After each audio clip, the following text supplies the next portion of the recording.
This is the Ruckus and The Menace Sports Podcast. Oh no! We suck again! I'm getting confused. What game are you calling? I'm calling both games. It is caught by Kelsey! Touchdown! Kansas City! Anthony for three. Bang! How's it going, ladies and gentlemen? Welcome to the Ruckus and The Menace Sports Podcast, episode number 74. I'm Menace the Menace. And I am Ruckus, always causing a ruckus. And on this episode, we have a starting lineup, which will then kick off with a special guest. Our traditional Good, Bad, and the Ugly Eastwood segment.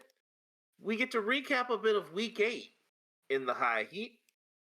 We then look at some mid-season state of some middling teams in a State of the Team address in our color commentary. We make our predictions in the film room. And we have a brand new primetime game for you guys involving Ruckus and our special guest, hosted by yours truly. Once we get through our stud and dud of the week, we will finish the episode. And we now go to the pregame warm-ups here. Ruckus, how we doing? I'm well rested. Doing good. Got back from a trip. It was a lot of fun. Got some good memories out of it. And then when I got back from the trip, I decided, my parents decided originally to get tickets because they didn't know if I was coming back in time to watch Killers of the Flower Moon. So I ended up watching it with them. Very good movie, very long movie, but I mean it's Martin Scorsese. There's no ifs, ands, and buts about how long his movies are gonna be. I mean, look at The Irishman from like a couple years ago, the Netflix show or movie, I guess you could say. Other than that, I been playing a lot more Payday 3, just trying to level up because it's kind of a grind fest. And then, aren't any modern games with that anymore? Well, this one in particular, yes, because you had to like get a bunch of. There's like we talked about this a couple weeks ago with where you could just hide in a bathroom in a level and just take out enemies. Just pitch a tent.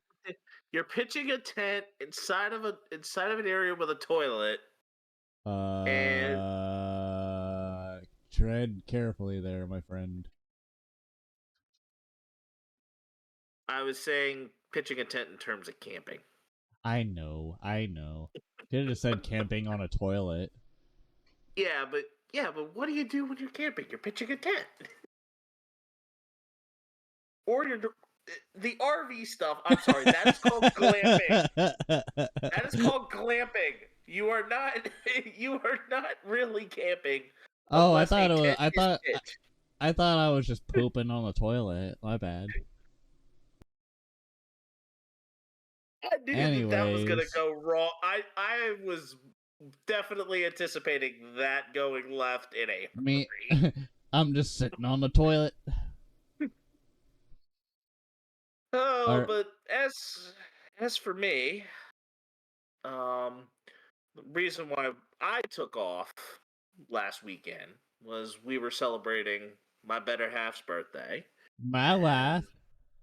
Yep, and with that, when we would have been planning, we had my mother-in-law over as a surprise to her. That worked out great, and then I try the night before her birthday. She ends up getting home before I do after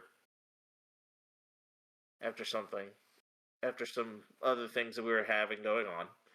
And I go and I try to sneak off, and I try to get a surprise of like some flowers and a cookie while she doesn't know I'm out. And all I told her as I was still waiting on the cookies to be picked up was I had just stepped out of the house for a moment. Nothing big, but had just stepped out of the house.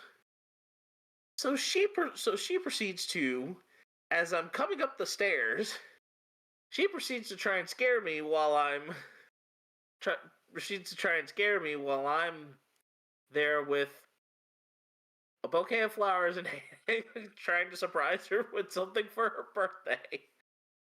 And that and then that had happened. That had happened, which made things a little different. But we went out to a restaurant called Dutch's Daughter in Frederick, which was really good on Saturday night. But other than that, I picked up Spider-Man 2. I have now finished the main story of Spider-Man 2. And now I probably will be looking at going toward, likely Super Mario Brothers Wonder at this point. Because I've kind of assessed Spider-Man 2 and everything I need to go with that, so that'll probably be my next one. I've messed around with a little bit of Magic the Gathering and been watching E's House of Villains, mostly for the Johnny Bananas stuff. And then this new season of the challenge, Battle for a New Champion. And really more so now, just kind of preparing for the holiday season and kind of just this next stage of things after Halloween. So really beyond that, just nothing really too crazy. But now we get to kind of introduce our special guest. We've had him on once before for episode 50, and now he's actually going to be taking part in more, and probably going to be vision-wise, probably giving us a little bit more insight toward the NHL whenever we have him on as kind of a recurring thing. I know that this is going to be recurring because he's gelled well with us. Doesn't matter if we've been playing Among Us or even just with this podcast. Ladies and gentlemen, it's SaultWalterz. Hello, people! Yeah, well, I've been waiting for the last 15 minutes to do that. No, I'm kidding. Yeah. Yeah, we knew that was gonna be a matter. We knew it was gonna be a matter of time. But pretty much right on cue here, Saul. Let's kind of with really episode 50. It was a little bit more of like a party style episode. This is kind of more, Yeah. a little bit more of like loose business casual at this point. So kind of Business cash, got it. So really, kind of to start out, let's kind of get a little bit more on your background of some of the other sports that you kind of have a little bit of knowledge, because you kind of because we primarily will specialize in the NFL and Major League Baseball, and we'll dabble a bit more into the NBA. D-backs! I mean, sorry, had to get that out. Sorry. Into the NBA, and I've been on, and I will dabble more into things like soccer, like some soccer. I throw a bit of tennis in whenever I can for the majors and kind of some major events in terms of some of the other outside sports, but like tennis. Yeah, we've in our starting lineup, we've had Wimbledon involved. We've had the U.S. Open. Oh. Mostly whenever I'll kind of talk briefly and just recapping like the Aussie or anything like that. But It's like last time I played tennis, I hurt my neck because I was just looking back and forth and back and forth. Oh man, yeah. But honestly, Saul, just let's get right to it. I know we kind of have you here mostly for hockey, but Yes, this is SaultWalterz with you this evening. So yes, I've been paying attention to like football, baseball, go D-backs, and it's like the D-backs are gonna win. You mark my words, okay? No. Well, we are like- and I'll mention this later. We are 3 games away from a certain theory that I've had kind of holding true. Oh, you have a certain theory, okay? And I'm sure that if you know your Diamondbacks history, you know what I'm talking about. So. Oh yeah. But beyond that, Okay. Figuring out some other things. It's like I knew I ran into a couple of other niches with you. So Oh, it's true. I do pay attention to the NHL. I think hockey is one of the greatest sports ever. If you haven't seen it, you should. Pat McAfee will agree with that. And I for darn do sure. not deny. I do not deny that hockey is one of those sports that's amazing to go to live. I just have never done it. Dude, Oh, you you know it's should. a good Oh, sport it's when great. the rep. You know it's a good sport when the rep gets in your way as a player, and then they offer to get you a beer. That's hockey. I was just so epic. happy they got that on the mic. It was hilarious. It's like, dude, it was my bad. I'll get you a beer. I'll get you a beer. Yeah, okay, next time. I just thought it was hilarious that you sent me that video, and then I watched it before pod, and I was cracking up inside just from Pat McAfee and his shenanigans. I love how sometimes he'll just go on like random tangents about like things, and then have like a random song that he like sings with his boys, and then they're all just like singing along with it. It's just hilarious. Yeah. And of course, some of his boys also include former Ohio State and NFL linebacker A.J. Hawk. Which is an absolute Delight. dog.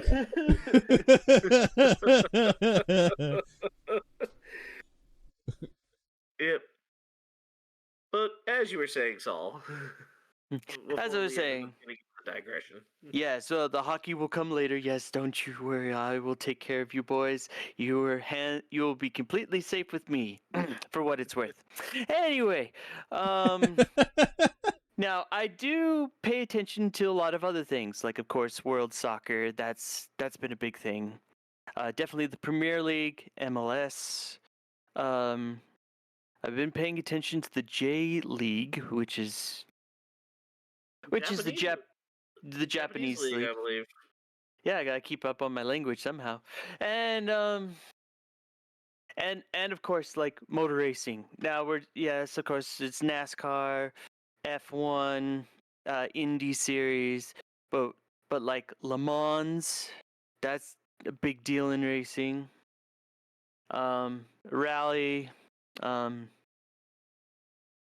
it's like monster trucks, you name it, I've watched it. I've done Gravedigger. I've done keeping track of things like the X Games, and They also mentioned yes. stuff with. I think I'd mentioned. I think I had done the whole thing with the Tony Hawk's 900 or something along those lines. Oh, that was a glorious day in history. Yes. And I was actually. I only saw it on TV, but oh my gosh, that was. I was old enough. I was old enough to like just kind of be sitting on my own and watching that 900 live. Oh man, as a 9-year-old kid. Thank you, Tony Hawk Pro Skater 2. And it's like living the dream right there. Well, realize that the first one actually came out like only a couple of short months after he did it. Oh, it's true. It's true. But yeah, I watched it. I thought it was amazing, but I didn't get into skating as much until Tony Hawk Pro Skater 2. I'm just putting it out there, like soundtrack of my middle school life. Yep, Tony Hawk Pro Skater 2, right there. That was it. Yep. And I'm a music person. Anyway, but yeah, any obscure sport? Actually, rugby. That's right, rugby. They had their World Cup in France a couple of days ago. Was the World Cup, is that exclusively sevens or is that 11 on 11? Oh, it's 11s. Oh, they're 11s. Yeah, because big time 11s. Because I think I've heard I think the other one other than 11 on 11 I've heard of sevens. Yes, there is a sevens cup, and the United States is pretty good about that. Let's see. And I believe the winner this year was South Africa. Yeah. But oh man, it was close, and there were like cards all over the place. It was crazy. Like usually cards in rugby, they don't happen very often, but there were some really interesting card ones, and you're like, wait a second, are you sure, rep? But no, but that's a whole nother can of worms for another time. Yeah, that's a whole that's a whole nother. You want me for one sport, not everything. Well, we can always bring whatever extra ends up striking the fancy. But I we know mean, as you far have as like more. the big four. But as far as the big four, your specialty for us I'm is your the NHL. niche sports enthusiast. He knows more than I I'm saying- do. Well, I'm saying your specialty out of the four is the NHL. So, although you do know your way around the NFL and MLB as well. Oh yeah, big time. I mean, Yeah, I can only do so much with my half-assed rendition of the NHL when it comes to the Stanley Cup. Yeah, so I definitely think we'll definitely probably have you more periodically throughout the hockey season, but then let's go. But then the biggest run for you is probably going to be in the spring when Stanley Cup when the Stanley Cup's kicking in. Oh yeah, absolutely. Yep, and at the same time, the NBA is kind of doing the same thing too. Oh yeah, the NBA just started too, though, hasn't it?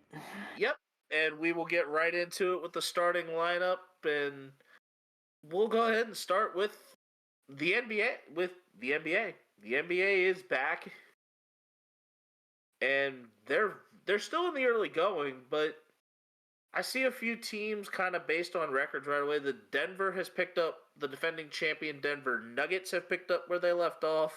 Most unfortunate. Sorry.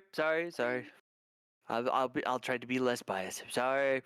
The Suns are 2-1, so it's not like your Suns are completely. No, it's the Jazz. It's the Jazz that I. Mm-hmm. But of course, they're still trying to work stuff out, so they'll be in the back burner somewhere. Don't mind them. Yeah, I think that the curious cases that I feel in the West, and we'll start there. The curious cases I see are kind of how are the Spurs going to be able to work around Victor Wembanyama? How do the Lakers manage the?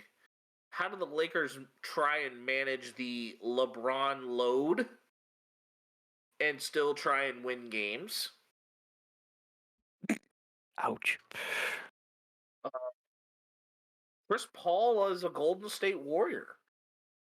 That, honestly, I think that excites me, that it kind of gives Steph and Curry a little bit more brevity to play. Like, it gives the Warriors more brevity to play small ball. Dude, when you say the CP3 stuff, it reminds me of that meme where it's like they show a picture of Rajon Rondo and they're like, I'm going to tell my kids that was CP3. And it's like a much skinnier version of CP3 in a sense, because CP3 kind of chunky. Oh, age, I think, has affected that. Yeah, he's just trying to get a ring, and I think a team that's right now shocking me a bit right now, especially with a good early start, the 2-0 New Orleans Pelicans.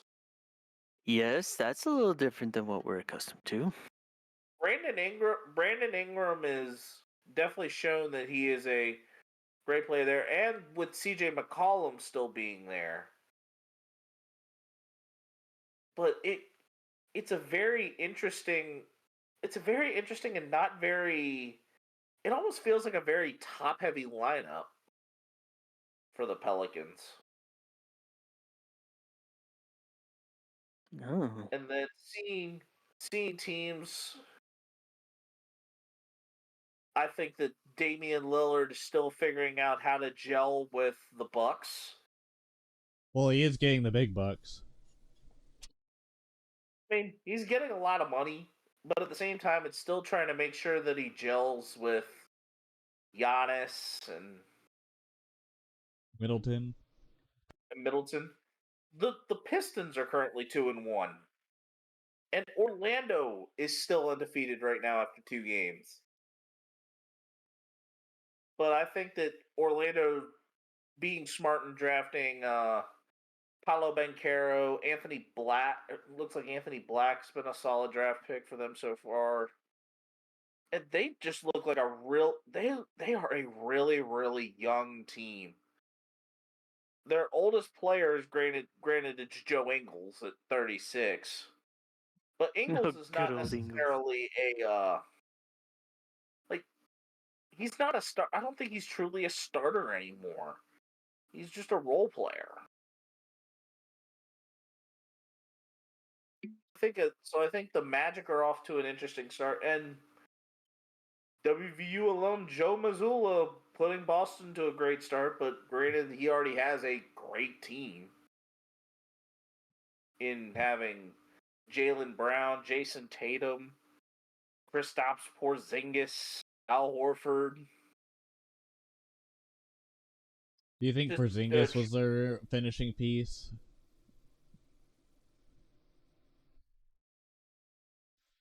Because I have yet to see Porzingis stay healthy, even on a contending team.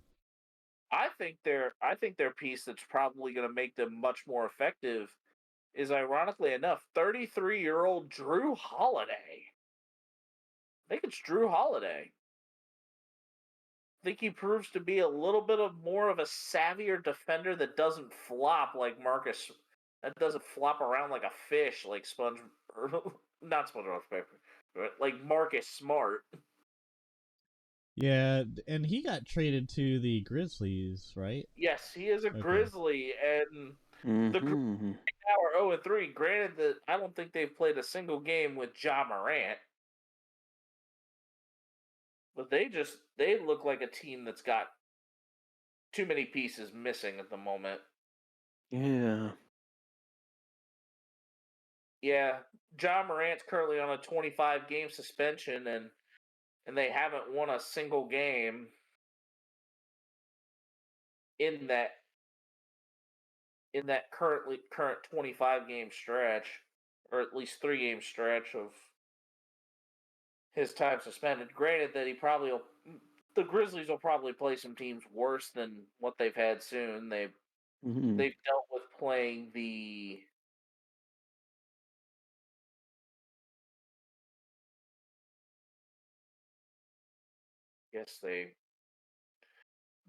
but we get the in-season tournament coming up here in about a couple of weeks. For the NBA? I mean, yeah, for the NBA. The Grizzlies will kick off with a in-season tournament play game against the Trailblazers on the 3rd. So I think they're kicking off that very, very early in the season. So that'll be very interesting to see how that side of it and what that really looks like. They've announced the floors. Like the different floors for the bold new NBA in-season tournament courts. And they some of them look very, very interesting with the colors. I don't really know if they're all that great. They look like they're going to be some of these could either look really, really, really, really tough, or some of these can just look like a major eyesore. Especially if the color is too bright. Oh. Oh yeah, you could tell that some of these just don't look that like they don't look like they're solid for much of anything. Why are they making it look like the trophy is like in the paint and stuff like that? I think it looks better if it's just like in the middle and then the rest of it's fine. Yeah, I wish they could have left it. I wish they could have left that alone. That and the Indiana Pacers thing, it looks too much like a Mr. Beast logo. Yeah, it does. Okay, so yeah, that does look too. I think the Indiana one. I think the Indiana one, I think they chose the wrong shade of blue. That was turning. Also, why did the OKC logo have to look like red and whatever the hell that blue is? It looks so bad.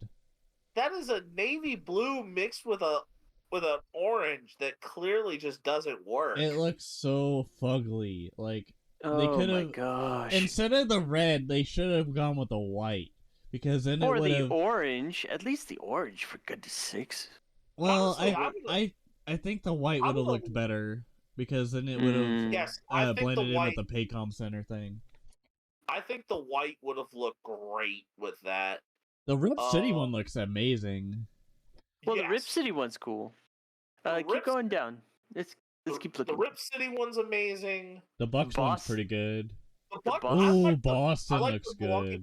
Boston is beast. Yeah. Now, I don't know about the New York one. New York, I'm gonna go blind. Yeah. The only thing I really hope for, and I don't think it's going to happen because this is gonna. Oh, they don't. I would love to see that look a little bit. I would love to see how that looked with the parquet look for the Celtics. Yeah, they didn't show the that new. one.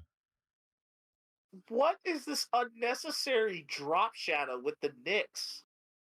Yeah, that one was an eyesore. That is an unnecessary drop shadow. I'm gonna go blind.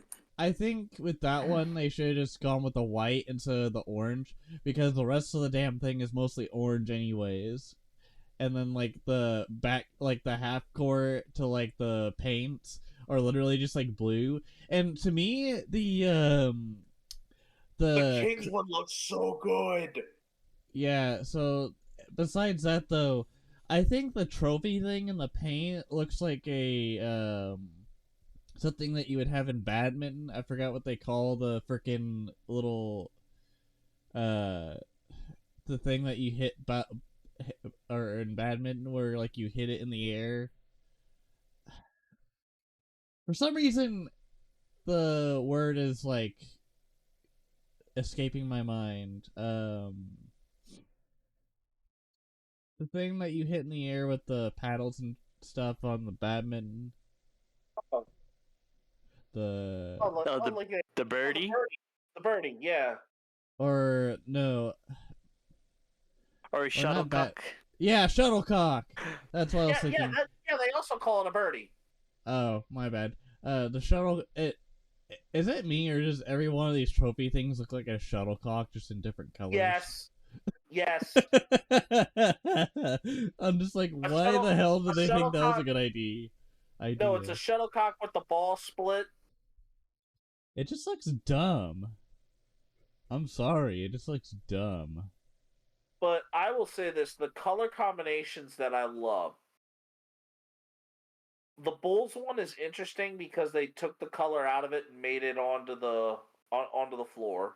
Yeah, that one was good. The Timberwolves one looks pretty good. I wish there was a little bit of green somewhere in there, but looks good. The Rip City one looks beautiful.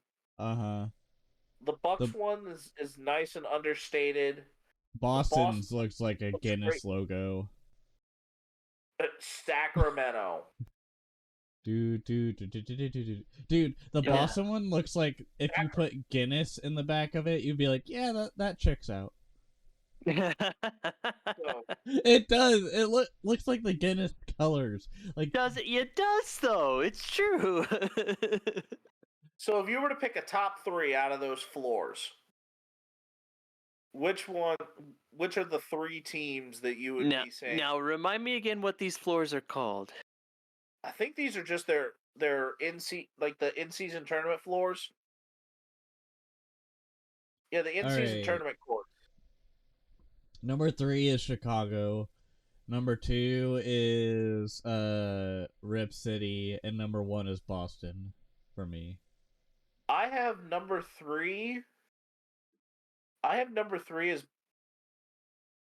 Boston. Number 2 is Rip City, and for me, number 1, and this is going to look very, very understated, but I like the silver. Sacramento. Yeah, I kind of like it too. number one, I have Sacramento. And the Shuttlecocks may commence. But now that we've gone through our first winter sport going through its debut, we now will turn it over to Saul for the NHL. Okay. So this is how I'm going to do this. That's it. I'll let you guys shoot the questions, and I will give you the answers as best as I'm able to. Because if I do it all in one night, we're going to be stuck here for hours. So based on the early outlook, I'm looking at the standings right now, and some of the notable teams I see at the very, very top of the heap. Yes. I'm going to talk very much starting out with the Western Conference here. You have Vegas, and you have Colorado currently leading the specific divisions, but yes. But the question will be is kind of with Seattle kind of entering their third season, do they have a chance to really kind of work their way up with the talent that they have? Well, that was the interesting thing, because when the Vegas Golden Knights came out, when the Vegas Golden Knights first started, inaugural, like in 2016, 2017? Might have even been the 2017-2018 season, because they then made it all the way to the Cup and played the Capitals in their very first season. That's right. The players that they did have, or the players that they picked, were kind of like, was the story with the Golden Knights is their inaugural season, they just had players that the other teams did not want them, so they just handed them over to Vegas, right? Yeah. And all of a sudden, the Vegas Golden Knights were underdogs. At least they were, until they started beating the snot out of everybody. Now, of course, they didn't win the Cup on their first inaugural season, which is most unfortunate. But the owner of the Vegas Golden Knights said, in 6 years, we will have a Cup. They did it in, let's see, what? 18? Less than that. They did it in less than that, yeah. But he vowed that in 6 seasons, they would get a Cup. But they did it with rejected players that had a chip on their shoulder. Nobody wanted them, and so they went to this new expansion team, and they just ran amok. Okay. Now, it's also considering that you had a Stanley Cup experienced goalie in Marc-Andre Fleury. We did, and I'll give you that. However, he hadn't won a Stanley Cup in quite some time. Okay? Because, like, the Penguins were winning cups, what was it, 2002? It was like the mid to late 2000s when late 2000s. When the Red Wings were still in the Western Conference. Right. But yeah, Penguins were a beast, and we'll get to that later. But now take that situation and think about the Seattle Kraken. Their first inaugural season, I mean, was pretty good, but not as fantastic as the Vegas Golden Knights. And they had stars. Like, they got stars on the Seattle team. But nothing became of it. They haven't made it. Or at least I wasn't paying attention enough to know that they've never made it to the playoffs yet. And they've always been mid-table for the last year. So didn't they make it last year? They made it to the first. Well, if they did, they made it to the first round, didn't they? Like, let's see here.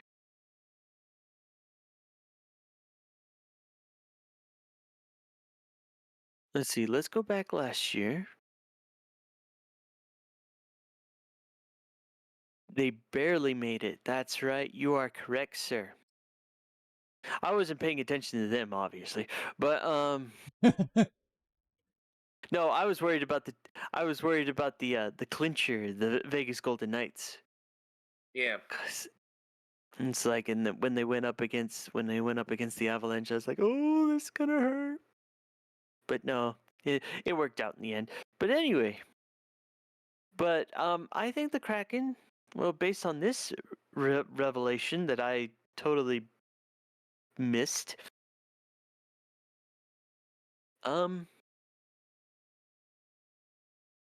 let's see. Their team was pretty good that season, but right now not so much. I'm not really sure what to think of the Kraken. I'm not really paying too much attention to them at all. I mean, they're 5th in the Pacific Division. But in order to get into the playoffs, you have to earn a certain number of points to get in, right? Yeah, it's I think it's a points. Yeah, it is a point system, and the one with the most points gets in. And those points are determined by the number of goals they make, the wins, and the overtime wins overtime and losses. Yep. Overtime losses gives them a point. Winning gets 2 points, and oh wait, no, it's not goals. Yeah, it's just points. So let's see here. Yeah, that's about right now. But they're looking to be pretty good shape. I would see they might be in the conference again, but I don't think people really focus on them too much just because of how the Vegas Golden Knights, at least in the Pacific Division, has just been walloping everybody since its inception. So I think we could see them later, but at the moment, Vegas Golden Knights are just the thing right now. Yeah. I'm going to center something. I was going to. If you've got another one in the Western Conference, go for it, Ruckus, because my next one was going to go to my next one was going to go. Yeah, my next major question was going to come from the Eastern Conference, and this is regarding, of course, the Washington Capitals. Okay.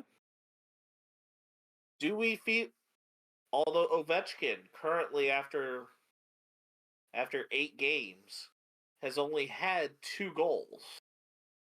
2 goals, and of course he is in the middle of a Gretzky chase. Oh, that is correct. He is in the chase. Do we see Ovechkin either making it at least close to Gretzky before retiring this season, or do we feel that even though he's 38 right now, that he may have another like ridiculous season? Well, because really he's probably about a 40. He really needs like two like 35, 36 goal seasons in order to get there. But normally Ovechkin has a reputation of scoring 40 in a season. That's his reputation, correct. Does he? So, do we feel that Ovechkin still has enough left in the tank to be able to eventually catch him? Will his body finally decide to wear down enough? Especially because now he's only got 2 goals and 6 assists. That's true. Let's see. It depends on his shift time, like how long he plays in a game. Let's see. And recently he's and you know his times are actually pretty standard still. He's like 20 minutes. He plays 20 minutes in the game.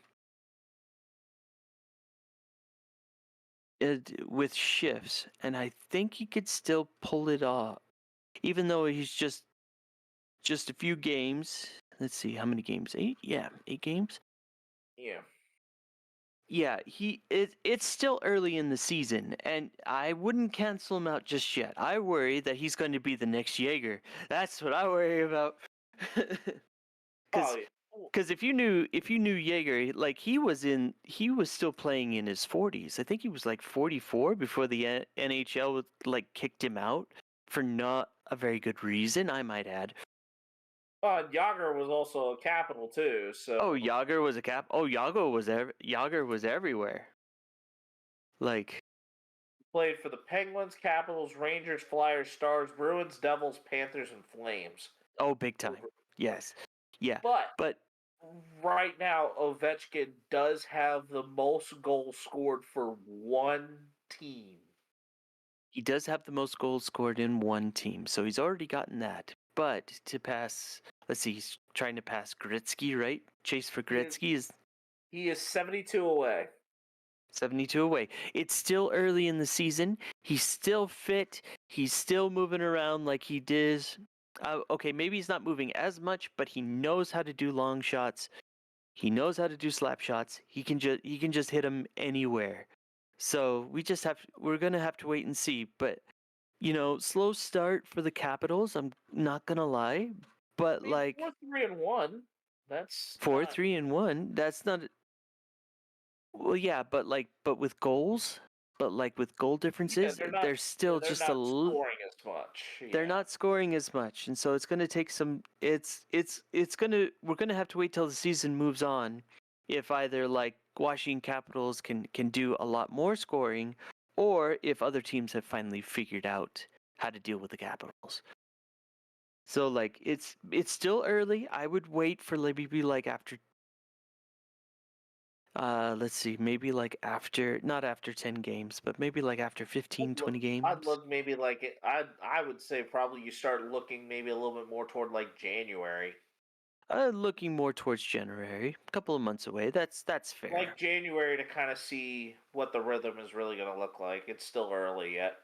That's still pretty early, but yeah, I think Ovechkin's just having a slow start with goals, but give it time. He usually figures it out. Normally goals will come. Yeah, I mean, he's still averaging. Well, like if I look at this really quickly, like most of the goals he scored, he still like averages like 70, 80. It's still there. Like 2021, yeah, wasn't a good season with 45 goals. 2012, 2013, 48 goals. But everything else is like 70, late 70s, even like early 80 goals. So it's still too close to call it. I mean, he's usually a very good like 20. Like he's a very high 30s, low 40s every year, but I mean 07 08 he had 65. He was in the fit. He's eclipsed 50 goals multiple times, and you know how high scoring the NHL can get. Oh yes. Fetch! I was looking at the wrong statistic, wasn't I? You were looking Crap. at games played. I was looking at games played, but still, the principle's still the same. Like the principle's still the same. He still plays in the same amount of games, and the goals are still coming. Yeah, okay. He just had 50. He just had 50 2 years ago. He had 52 years ago. 50. Yeah, and there's definitely tons of 50s still there. It's like 30 to 50, and not very many 40s in between. And if there were 40s, they're more like 46, 49. Yeah. So I take that back. But we'll just have to wait and see. But right now, you give him some time and maybe some rhythm. He probably catches if he chooses to play another year. He probably catches Gretzky then. if he turns into Yager and plays till he's like 45, I mean, yeah, he'll probably do it. Out of the 4 divisions in the NHL, which one do you feel is probably going to be the most competitive and could bring the most playoff contention? Well, it's definitely not the Pacific one because we know who's taking over that already. So, I would say the biggest one. I think the one that would be the interesting one to look into. It would be in the Eastern Division. For the longest time it was the Metropolitan. It was the Metropolitan for quite some time. But the Atlantic is actually shaping up to be not to. Well, no, Boston Bruins are pretty much taking over. Boston's gotten off to a great start, but Yes, they have. those teams will start beating each other up. Oh yes. Yeah, and I really think that ultimately it's probably going to be the. I think it's going to be probably the Atlantic. From what I'm looking at here, it used to be the Metropolitan for the longest time, and now it's the Atlantic. I would actually, well, that one maybe, but I would actually look at Central at the moment. I think Central is going to be an interesting one, just because the wins, the losses, and the tides are really, really close, a little more close together. And there's not really any one of those teams that have like kind of stood out. I mean, yeah, Chicago has like 6 wins and 2 losses. But like Dallas Stars have like 5 wins and a loss. Winnipeg have 4. Nashville has 4 wins. Even the back 4, they still have 3 wins. The Sharks in the Pacific don't have any wins. But here was my argument for the Atlantic. Everybody has at least 4. I can see that, and I can see that. Everybody has at least 4, so. Mm-hmm. So the bottom, and really from third down to the bottom, is only separated by 3 points. It's true. It's when you get to the Red Wings and the Bruins where the separation starts. Meanwhile, in the well, yeah, it's just those 2 at. Well, that's true. You have the 2 at the top, the Bostons and Detroit. However, Central is still trying to work things out. And there's not much separation between the Winnipeg, Dallas Stars, Colorado Avalanches, and really the difference is that a lot more games in the. Well, although the Bolts have 3 overtime losses, it feels wait, the Bolts? Tampa Bay Lightning. Oh, the Lightning? Yes. Yeah, whenever I'm saying the Bolts, I'm talking the Lightning. Oh, I see. Now the Lightning, yeah, I can see where you're going with that. Yeah, and the other notable question here, and this is a complete joke: how much longer until the Arizona Coyotes finally decide, hey, Phoenix is not a great spot for hockey. We need to move. Well, they're currently not in Phoenix. They're in Glendale, technically. Well, Glendale. But I digress. But yeah, moving the Coyotes. What were they gonna move the Coyotes to? Like Houston or something like that? I mean, I don't think Houston would be a bad spot. I wouldn't think so either. But like. But the hard part is that invades right into. You'd be invading right into. Well, like the Dallas Stars. You'd be interfering with the Stars for sure. Yeah, you have. It's like you almost have like no real great place to put them. That's the hard part about moving the Coyotes. Too much. Well, honestly, I don't. Well, Texas is big enough. I think they can have 2 teams. Yeah, but I mean, they got more of the population. I mean, the biggest talk is only like 2 major places in Texas that you would really want to put them is San Antonio or Austin. Or Houston. I mean, Houston wouldn't be a bad spot too, but I would say you got East Texas and Austin and San Antonio are more toward the west.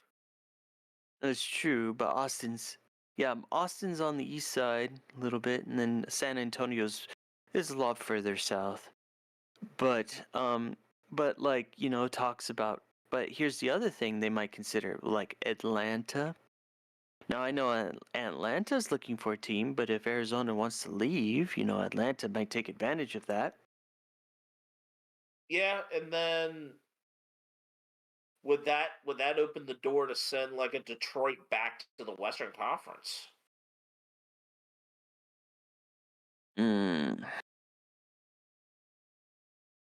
out of all the teams in the Eastern Conference, I believe the Red Wings are still the furthest west. Red Wings are still the furthest west. That's true. Wait. Or we're just thinking U.S. What about up north though? Let's see. Calgary's there, yes. Vancouver's in the west, isn't it? Yep. Winnipeg is probably right there, like just a. Why am I thinking that Manitoba is just west of Detroit?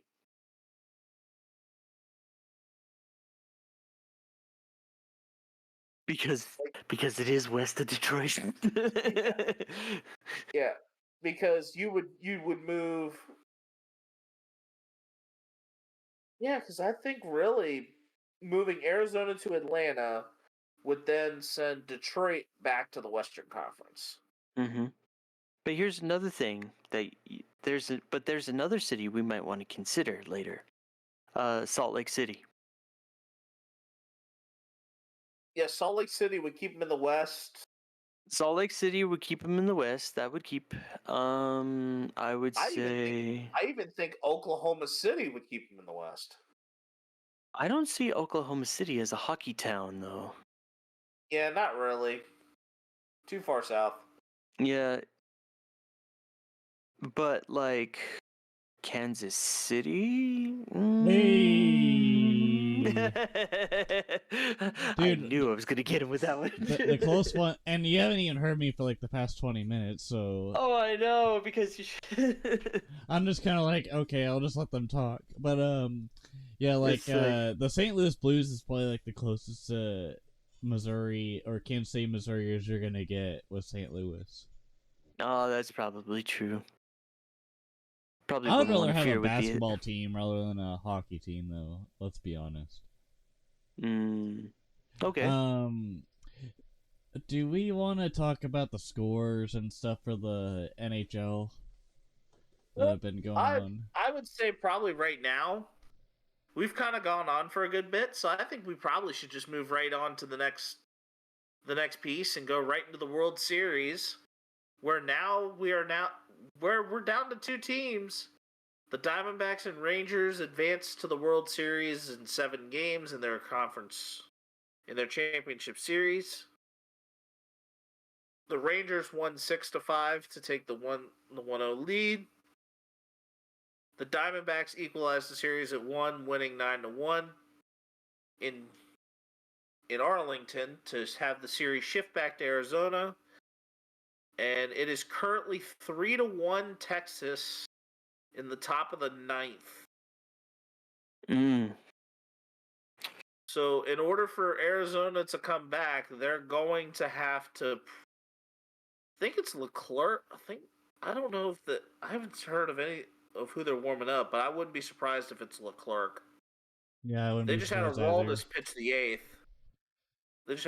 pitch the 8th. So... Yep. And we are now heading into the bottom of the 9th.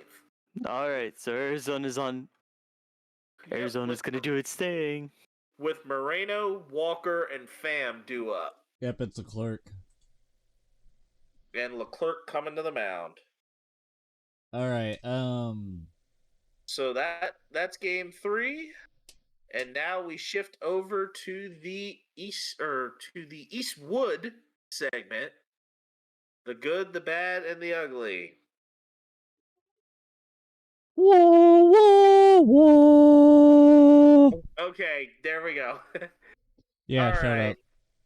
So, in reference to what we just talked about, the good in sports this week is that we have some fresh faces in the World Series.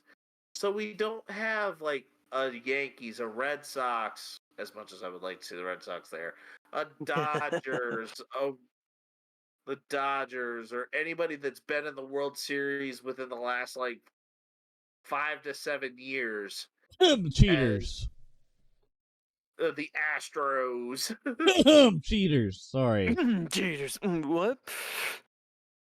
Altuve beeper. What? I'm Don't still you better. mean Bregman? Don't you mean Bregman?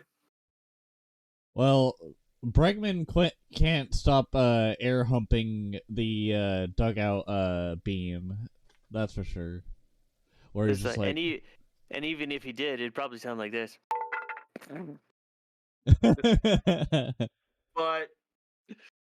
But what we have is that with those fresh faces, the Rangers haven't been there, or haven't up until now hadn't. It had been a 12-year gap, and the Diamondbacks a 22-year gap. Oh wow!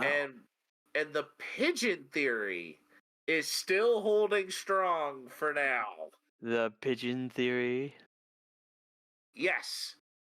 Please explain the pigeon theory for everybody Okay. to know. Okay.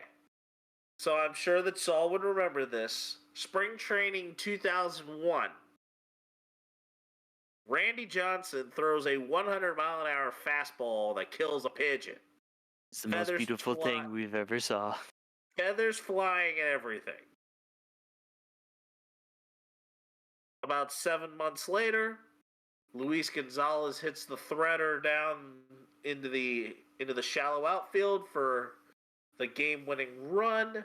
Diamondbacks win the World Series in 2001. Pre-bloody sock, Curt Schilling and Randy Johnson. And now, earlier this season, remember that Zach Gallen throwing a baseball killed a pigeon. He killed a pigeon earlier in the season. Hold up. One more thing. So, I've had this comparison for a little bit. Do you think Zach Gallen is the next Dan Herron? Because Dan Herron did at one point pitch for the Diamondbacks.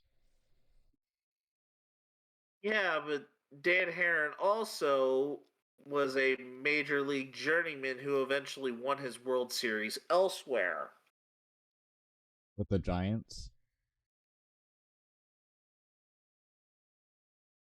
Thinking that Dan Herron won his World Series. He won a World Series as a. No. He actually did not. Dan Herron actually never won a World Series. He was 1 year off of winning a World Series with the Cubs. Oh man. Cardinals. He was on the 04 Cardinals when they got there. He is actually a pitching strategist for the Diamondbacks. There you go. That makes sense.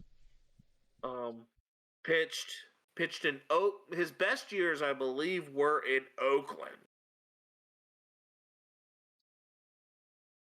I believe the notable one was Oakland for him. Yeah. I don't know. I was just saying because their stances are about similar. Mm-hmm. Yeah, because Dan Herron was most notably in the trade that sent Mark Mulder to St. Louis.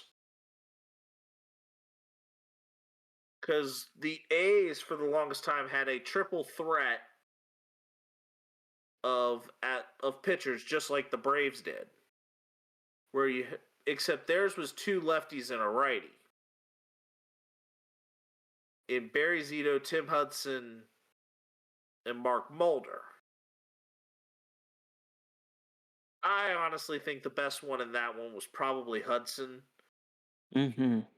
But it does not surprise me that Barry Zito would have been a very interesting. Barry Zito was a very interesting prospect. Very interesting player in that sense as well. Because their big three, Tim Hudson, Mark Mulder, Barry Zito. Zito was a World Series champion with the 2012 Giants. I think Hudson was a part of the 2014 Giants. Yep. And it was because in 2005 that pitching rotation dissolved as Mulder went to St. Louis, Tim Hudson went to Atlanta, and Zito, I think, stayed put for another couple years before going to San Francisco. I remember that. I remember the complete game he had over the Royals at one point with the Oakland A's. I think I went to that game back in the day. That was a sad game. All right. Do we want to go into the bad, or are we still? The bad is James Harden and the rules regarding player participation in nationally televised games. Oh dear, what did he do this time? He's making it very hard and stuff for people. Sorry, I had to put that in there. Well, yeah, he's made it very, very difficult to. He has made it very, very clear that he wants out of Philadelphia. He's returned to Sixers practice, but with every Sixers win, Harden's leverage is probably dying. I'm not gonna lie. I think if Harden wants to get paid somewhere, I don't think he needs to be in the league. I think his most fun. I think his most fun is whenever he's doing like random pickup games versus actually playing the game of basketball. Mm-hmm. Yeah, I think he's 34. So he's 30. He's 34. So, in the terms of standards of where basketball is, especially at this level in the NBA, Harden is now considered old. Okay, and so is LeBron James, but you don't see LeBron James bitching about how his I mean you be surprised. I mean, not in the same way that Harden is going like, "Oh, I just don't want to play. I'm just going to be a pouty face." Like LeBron at least is animated and at least out there playing and going on practice, whereas Harden's just like, "Oh, I'm just going to have this big ass beard and then not do anything for my team. I'm just going to look like an idiot out there and not actually do anything."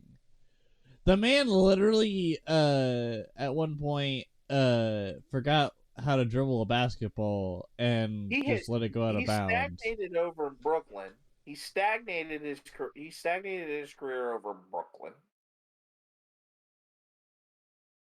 Oh yeah, but like his point. I mean, let's look at other players who are like 34 years old or over 34 years old, I should say. Like Steph Curry, Russell Westbrook. Despite the punk that he is, he's still playing pretty good basketball ever since he got back on the Clippers.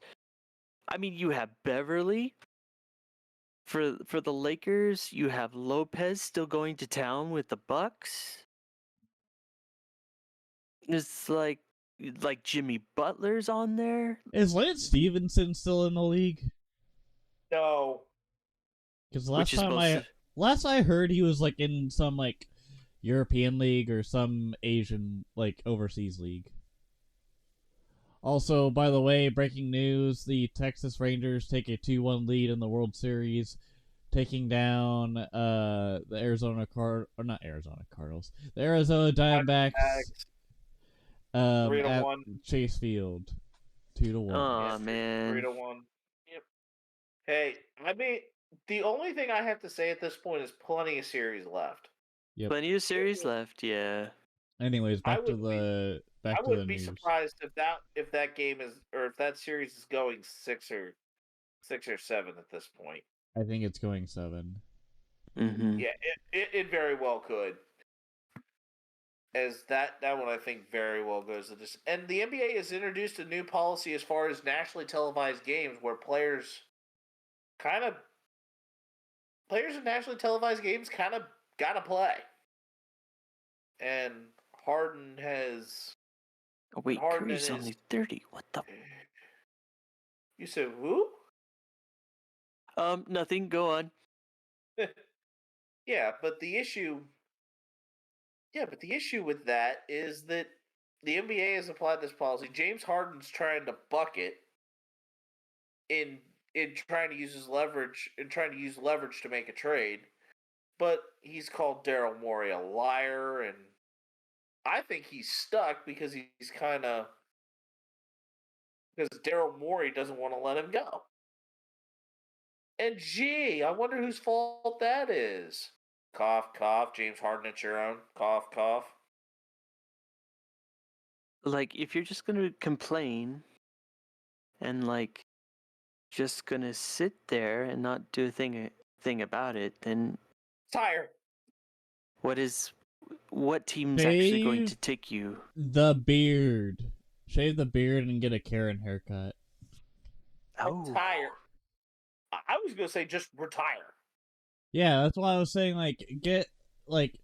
go to like pickup games, because I remember seeing a video a long time ago of him doing a pickup game with some people and just like going to town and not giving a damn. I think if he wants to like coach like smaller leagues and stuff like that, he could definitely do that to scratch the itch for the NBA. But I don't think he has an itch to scratch for the NBA anymore. I think his best years were when it was like back when he was younger with the Thunder. His best years are behind him. His best years were in Houston. I think his best years were in Houston.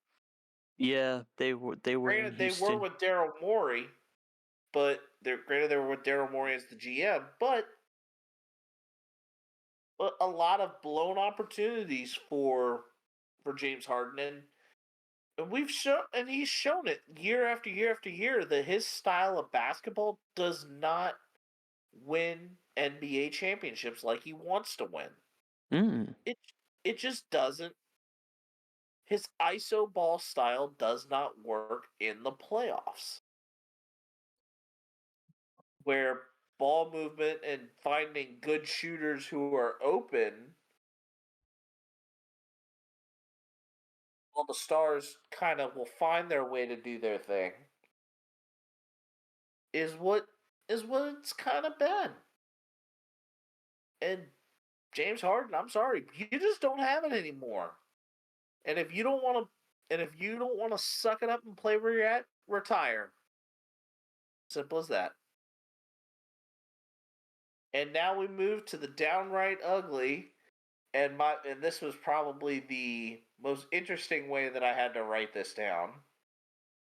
The Michigan Wolverines football team and their channeling of the 2017 Houston Astros and the New England Patriots all in one. So now this is talking about college football. And that Michigan had staffers steal signs, sign stealing, and then also recording the practices to be able to steal the signs. So kind of your real perspective here. Is sign stealing legal, illegal, or just frowned upon? I think it's frowned upon because yes, you're gonna get the butthurt player or coach. It's like, oh, he touched me or this or that, and the league's just gonna be kind of like, well, it happened. Like with the Astros, they didn't get their title taken away. They're just like, well, that shit happened, and there's nothing we can really do about it. But we're just gonna give a stigma that's really bad to the Astros for years to come, and then every other team besides the Astros fans are gonna boo the ever-living crap out of your players for like the next 20 years until people realize, oh yeah, there's a game to be played. Because like Tony La Russa did it with the White Sox. There have been other speculation with Alex Cora and company. Like they even fired Alex Cora for a little bit because they didn't want anything to do with him, and then they hired him back on once they realized that he wasn't any part of that. But at the end of the day, like there's other allegations of that. Like I remember when the Apple smartwatch, the Apple Watch came out recently, The Apple Watch there was like a issue whole involved. sign stealing thing with Ned Yost and the Royals, and I was just like, this is dumb. Like, why do people care about this? Also, I was much younger back then and was like, kind of like, this is dumb. But I feel like there's other smarter ways you could do sign stealing, like through other languages. And I think there's also a catch Prediction. thing too. Like, yeah, It's predictions. It's definitely a catch-22, but catching. But if you're catching on to the pattern of what a sign is, just by reading what the opponent does, and then all of a sudden you show that sign again and you get exploited for it. That is on you, the opposing coach. Right. I feel like as long as it's, I think it should be frowned upon, but I don't think it's really going to make a damn difference because, like I said with the Astros, they didn't do anything significant. They just made them look bad. That's all they did. Yeah. And then with the Patriots, it was like, oh, well, Deflategate. No. This is not, I'm not talking Deflategate here. Well, this is Spygate. This is the Spygate Patriots. Ooh. We're not talking deflated balls. We're talking recording opponents' practices. That is considered illegal practice. Well, think of it this way, though. If the other opponent is practicing, if that other opponent... Sign stealing is not illegal, but it is frowned upon in the sense unless you naturally figure it out. Well, like, here's the thing, though. Then the stolen sign becomes legal. What if that team was practicing some stuff, but also using that as like a decoy kind of thing? Like, what if it's just like, okay, we're gonna switch it up because you figured it out?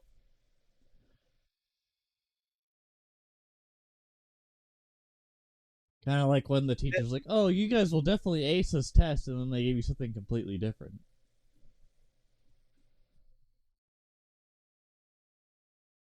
That's called gamesmanship. That's called gamesmanship on the other side. The recording of an opponent's practice to steal to the purpose of stealing signs, which is what the Patriots did back in the 2007 era, and even before. Yeah, when you've got that going on, no, that is not okay. That is called an unfair advantage, which resulted in the Patriots running up the score so much. Because they basically stole every single defensive sign. And Mangini decided to blow the whistle on it. Did it really... did it strip New England of anything? No, pass is the pass. And poetic justice happened with Eli Manning and a helmet catch. So that's neither here nor there. But the Michigan thing is just ridiculous, that of all of those particulars involved. But now we move on to the high heat, where we're going to recap the week 8 of the NFL season. We have 5 games that we kind of have a particular question that's set upon from it. And we start with the Tennessee Titans defeating the Atlanta Falcons 28-23. The question here for this: did Will Levis just win the QB2 and maybe, just maybe, the QB1 spot for the Tennessee Titans? It's a small sample size, so I would say at least QB2, but I want to see more of this man, because his rival guy that was a rookie last year that did kind of against opponents last year, and not only that, just kind of looked off, but Tannehill, I think part of it is Tannehill probably should have at least given some pointers to Willis. Yeah, Willis. And Tannehill just didn't give a damn, and neither did the Titans. So I think if you want to pass the success story on, give them some pointers. Be like, hey, do this rather than this. Do what Alex Smith did for Patrick Mahomes, or something similar. It doesn't have to be exact. Like just something where it's like, hey, like do this different, this or that. And Malik Willis didn't get that. Allow the player a chance to thrive. And also Tannehill just sounded like came off. The media made him come off as a jerk. I don't really trust everything that the media brings to me, unless it's your name tree. Okay. I believe that Will Levis guaranteed himself the quarterback 2 spot. At least the QB2. That Falcons secondary is a legitimate one. And he torched them for 4 tutties. And D-Hop had himself a game. I think that in order to have the Tennessee Titans offense evolve itself properly, I think we need to see more of Will Levis in the game. I think Tannehill is going away at some point here soon. And it's going to be Will Levis that's going to carry the mantle. But I want to see more of a sample size to kind of see if he truly beats out Tannehill for QB1. That's where I'm at on that. Eagles 38, Commanders 31. Are the Eagles currently the top-ranked team in the NFL? I don't know how to feel about that. I mean, are they like actually statistically on NFL.com? So it says they're number 1, so 7-1. So I guess yes, in the realistic, logical kind of thing. You're talking in number 1 in the NFL power rankings. I believe that the Eagles are currently the number 1 team in the NFL. I think so too. They are a team that has not had as many mistakes, or at least they have many, or at least they have many different ways to overcome mistakes. Also, it helps that AJ Brown is healthy and also on a hot streak with the Hurts right now, and he had that same thing last season, and that's pretty much how they got far into the playoffs and in the regular season. Like, they only lost 1 game last season, and that was against your Commanders. So, I mean, that and, like, the fact that it was a close game between the Eagles and Commanders says a lot about the process. Both games. It says both games, and I think the climb on the other side that we'll speak on later, it's entirely possible. Broncos 24, Chiefs 9. Are the Chiefs slowly and steadily being figured out? Maybe. I'm going to say that as a biased fan, and also in a sense where, here's the deal. The Chiefs, they had this scare in 2021 when everybody quit blitzing Mahomes and just focused on the air attack because they found out that he was throwing the ball more, and then they had to figure their stuff out later. But also, you had a thing where receivers were not catching balls and or dropping them and or having them fly up in the air, and then a defender actually caught it and then intercepted it from Mahomes. That and just dumb things that like dumb turnovers. The same thing happened against the Broncos. Yeah, Mahomes had a flu game, and the offense was just not gelling, but I could kind of tell that it was just not the Chiefs game after probably like the 2nd or 3rd turnover, because the one with MVS was kind of like, okay, this happened, and then they scored a field goal. Also, by the way, kudos to Harrison Butker for not missing a goddamn field goal this whole season. Hopefully he keeps that up. Not jinxing it. If I do, I'm sorry, but I didn't see that happening.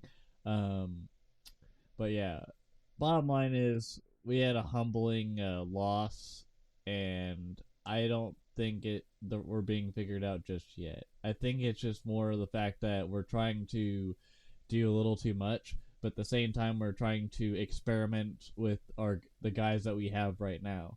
Because the whole thing right now in the media with the Chiefs is, do we want to add another receiver because Ross got put on the exempt list, or do we want to focus more on defense or whatever? Because Bolton right now is on the IR with the elbow injury that he just got surgery on. But anyways, I think the Chiefs are not being as figured out as we think. They will adapt.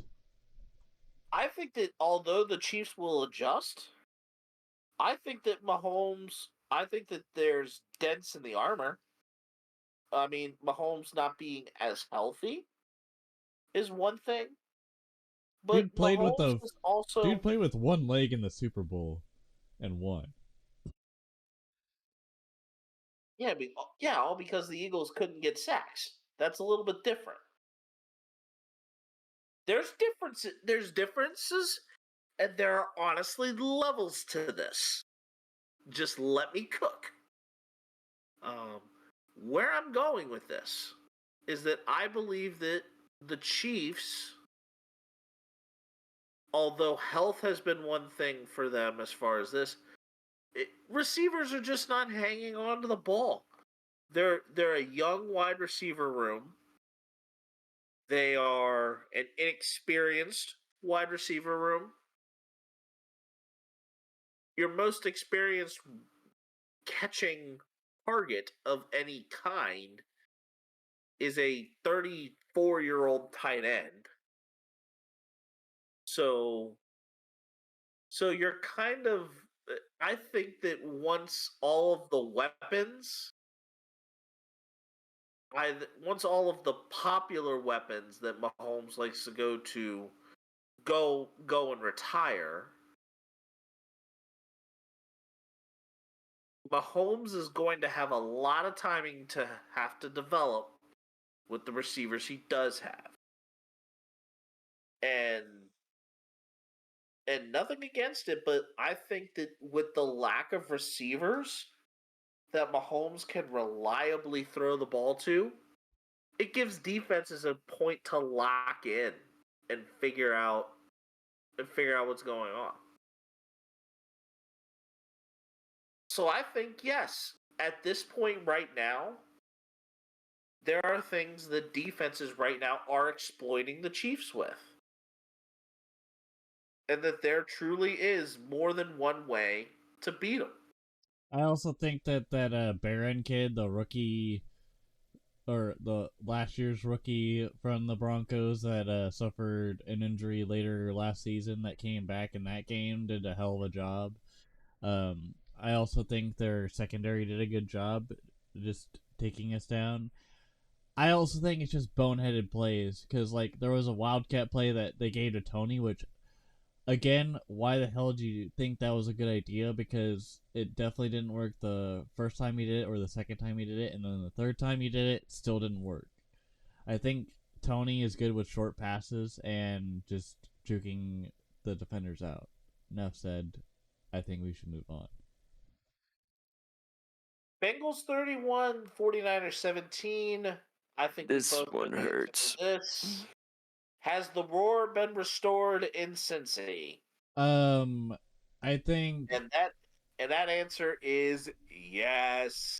I think yes, because the Bengals definitely needed to keep going, and also it probably helps that the 49ers were really beat up to make it doors easier on the Bengals. Like Debo's out. No CMC, no Debo. So there's no real major wrinkles. You're forcing Brock Purdy to be one-dimensional because somehow Elijah Mitchell does not step up. Also, Brock was not even slated to like actually play until later on in the process. Because of a concussion. because of concussion protocol. They were talking about Sam Darnold playing, and everybody was just like, "Oh God, what's gonna happen?" But like Burrow, whenever you give him the chance, will take the opportunity. I think He's also, back. I think the Bengals had a humbling moment because I feel like they suffered from the same syndrome that the Chiefs did like a couple years ago, where like they started rough and then they eventually got back and better. So Especially because they lost to the Elves. them damn They lost to elves. them. They lost to them Keeblers that need to go back into their tree and make cookies. All right, Jamar Chase, calm down.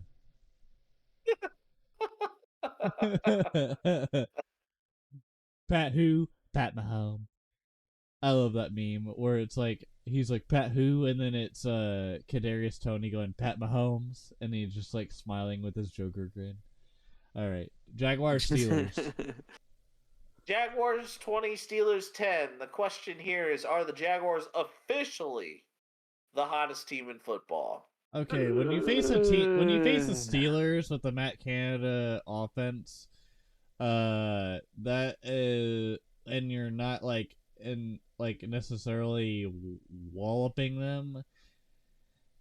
I don't know if they're the hottest team in football. I feel like that's kind of a stretch because the Steelers still have a good defense, but their offense is god awful. It's obviously in Canada, not in the United States. They had to export, or they had to import that over, and my god, they're dysfunctional. And especially without Kenny Pickett, like they had to get Trubisky out there, and he's been shaky. Even as a Bear, he was shaky, and even with the Steelers, he was kind of. I'm just gonna throw it over here. I'm gonna do what Ben told me to do, and just throw it wherever is out there in the wild, and then just hope that my receiver gets it instead of actually like throwing it where it needs to go. Because I saw one throw that he had, and it was god awful to somebody, and it got intercepted, and I'm just sitting there like, what the hell, Trubisky? Oh yeah, I do believe that the Jaguars are the hottest team in the NFL right now. Hopefully ETN stays healthy though, because I saw something where he was limping or had to get taped up or something, like halfway through the game. I was watching the NFL Game Day for like the first half of the games where they're at noon or whatever, because I didn't really want to tune into like 3 different games. I just wanted like the summary of each and the commentating.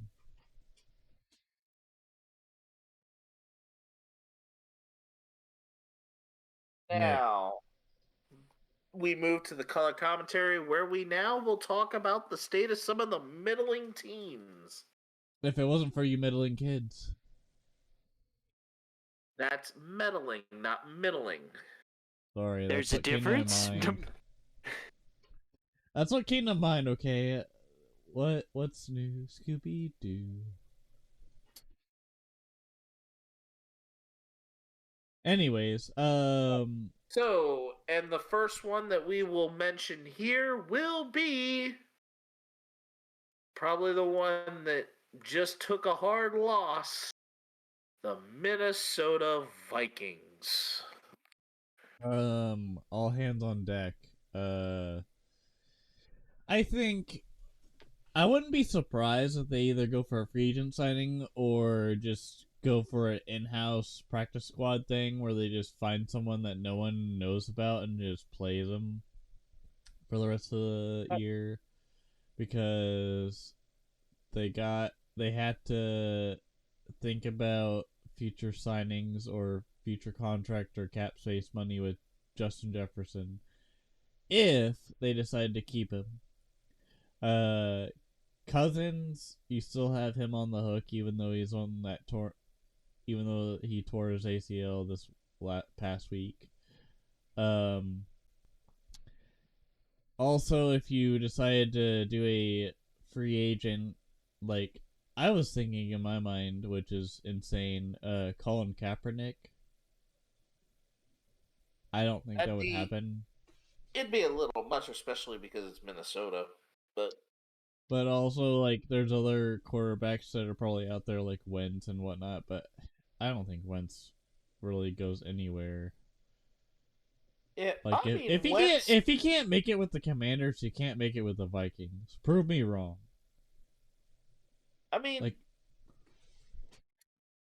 it is definitely a different animal when it comes to what possibly comes about with what Wentz can do.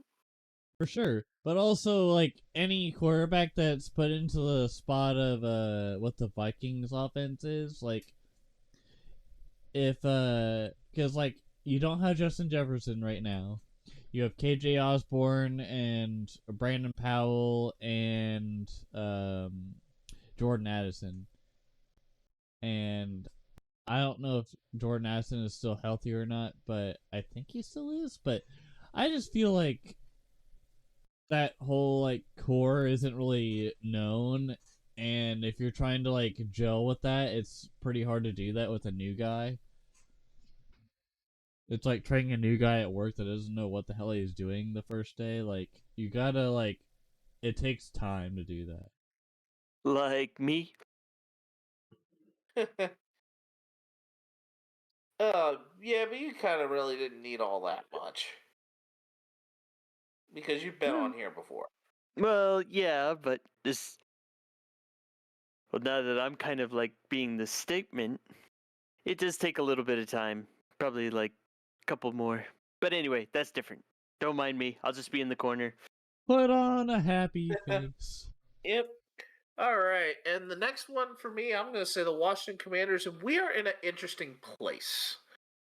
We have a quarterback that is developing before our very eyes, but an offensive line that needs some work, a defense that is Also, go ahead. full of holes.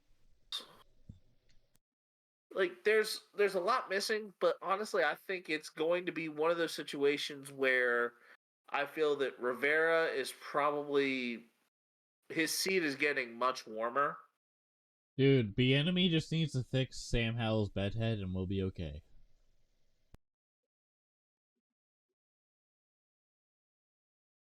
Thank you Just for killing my secondary. joke. That's just secondary.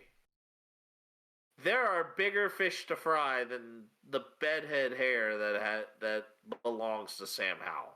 I will say the Scary Terry catch that should have been, that didn't happen. Scary Terry needs to get more catches. Jahan Dotson had a good game, but Curtis Samuel needs to stay healthy. Oh, he's been hurt. struggling he's with hurt. that. Yeah, because I had him on my fantasy, and that's the only reason I know that his toe issue's been a thing. Yeah, there's plenty. Yeah, there's plenty going on. And I don't think we got really enough time to kind of cover any more. I just kind of left us with the Vikings and the Commanders at this point because we still have the film room to go through. And I am up by 10 right now. How dare you? Well, I kind of went off last week with all of those big college football games. And also, KU beat Oklahoma, a sad Boomer Sooner. But we now, speaking of the Sooners, they now have to follow that loss up with going into the Bedlam game. And this is for 3 points. Yay! Spinnis actually finally cares for once about my Sooners. And we're gonna say Boomer Sooner. You are taking Oklahoma. Well, if I didn't, it would be a cardinal sin, and I'd be evacuated from my home and put on the streets. USC Washington. I'm taking the Washington Huskies. I'm gonna take USC because why not? LSU Alabama. I am taking Alabama. I'm gonna take non-existent Coach O's LSU Tigers. Go Tigers! You're welcome. Missouri, Georgia. Told ya. I'm taking the Bulldogs. I'm gonna take the absolute Dogs. dogs. K-State, And Texas. probably the team. I am taking the Longhorns. I am hooking them again. I'm gonna take them Wildcats, Emaw, every man a Wildcat over the Texas Longhorns. We're gonna hook up them Longhorns. All right, Miami versus Come on now. I'm taking Miami here. Boo! Boo! I think that Miami is probably one of those teams that I think can do a lot of that figuring out with the Kansas City Chiefs and put them into some trouble. And they're probably one of also the very few teams that could really trade points with the Chiefs. I'm gonna pull an Taking all-nighter the Dolphins. and then watch the game and then put it in your face about how wrong you are about the Chiefs right now. I'm picking my Chiefs because I'm biased and also That's all he has left. Also, screw Tyreek Hill and his dumb comments about how he wants to be a porn star after he's done with the NFL. Yes, I said it on air. Sue me. He said that, and then he also said some other dumb things too. But that's just Tyreek. He was holding onto a thread when we had him. He's lucky to be a Chief. Is Tyreek? Oh wait, who is it again? Tyreek Hill's the guy. Tyreek Hill's the dude that had legal issues with the Chiefs because there was allegations that like he was abusing like his girlfriend and also maybe so he's the next AB is what it sounds like to me. Is that accurate? Or like AB was a different beast compared to Tyreek Hill. Tyreek Hill is much shorter and has more speed. But the attitude sounds the same. The attitude is different. There was a allegation that he was doing some domestic violence stuff with the girlfriend, and then the girlfriend was lying, this and that, and then he was still on the team because he, I guess, didn't lie about the allegations, and the charges were dropped, this and that. Also, abuse with the child, but that was also dropped. Yeah. Kind of a rough dude. Seahawks, Ravens. I am taking the Seahawks.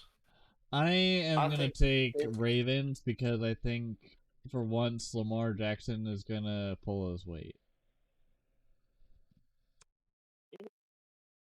And then I am taking the Eagles over the Cowboys. I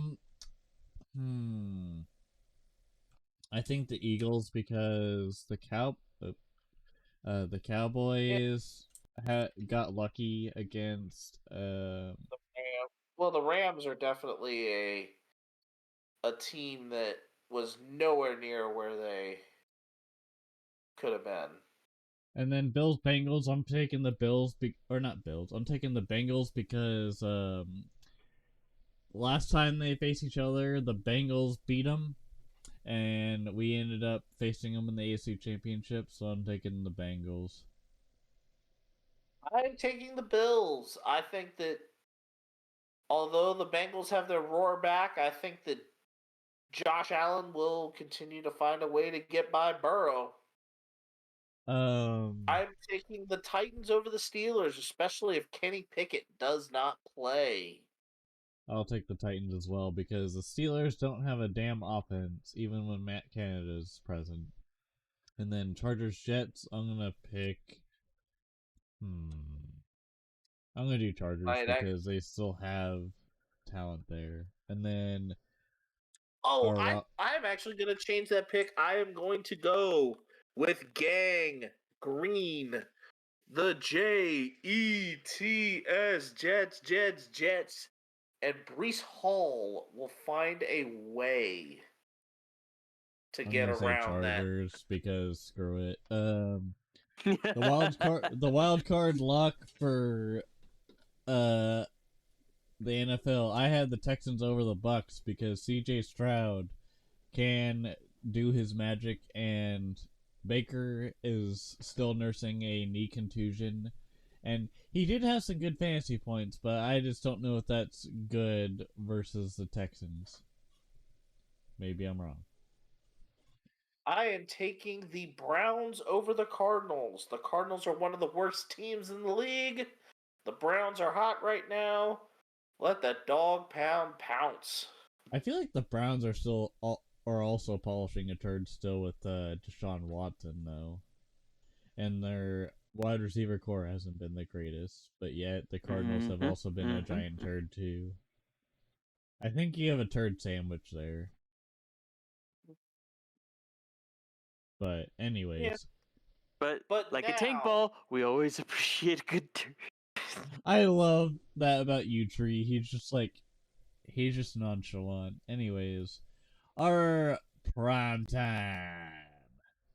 Yep, the primetime game for this episode is The Half Mayfield. This is inspired by Barstool Sports The Dozen. And the concept here is that you will have a set of 7 questions, and there is a bonus round that I will figure out. Okay. Yep. And here you have your 3 lifelines. You have a hint from me, so I will give you a clue that gets you closer to the answer. A double dip, you get 2 guesses at an answer. A double up, it makes 1 round except the bonus round, and round 5, which is your niche round, 2 points. No lifelines can be used in conjunction with a double up. So you can use your hint from me and a double dip together, but your double up cannot be used with any other. You cannot use a lifeline on a steal. So if Ruckus gets a question and he answers it wrong, Saul cannot use a lifeline on the stealing of that point. You done messed up AA, Ron. Sorry. Yep. All right.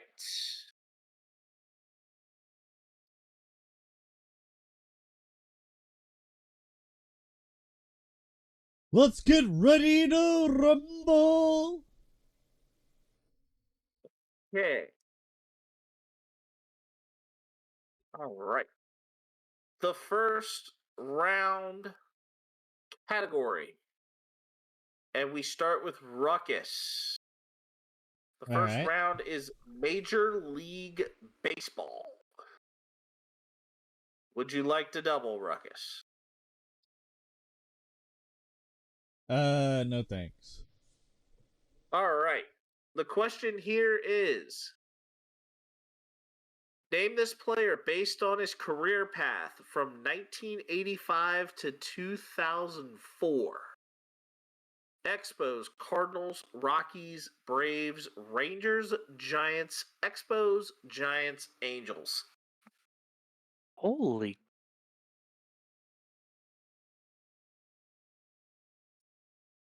I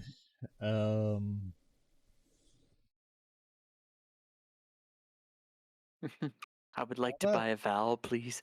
Can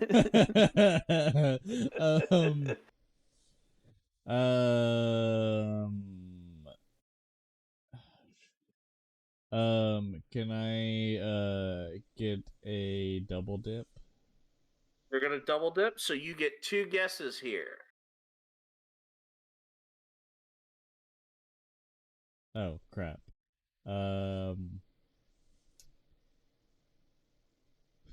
Well, yeah, it's 2 guesses on a double dip. If you're wanting the hint from me, I'll do the hint from you actually instead. okay. All right. This player's nickname is the big cat?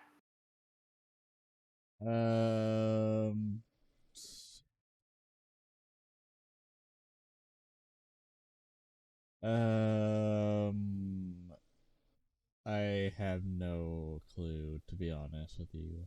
All right, so Saul, do you have a steal? Actually, I got nothing. Nope, I've got nothing right here. Luis Alright. I love Gonzalez. baseball, not that much. Luis It is- Gonzalez. That would have been the nickname of Gonzo. The nickname of the big cat, Andres Galarraga. Yeah, I wouldn't have gotten that. Yep, I wouldn't have gotten that either. Saul, Uh-oh. because you chose not to double. The years on yours are 1986 to 2004. Oh, gosh. But name this player based on his career path. Blue Jays, Padres, Braves, Rays, Cubs, Dodgers, Rays.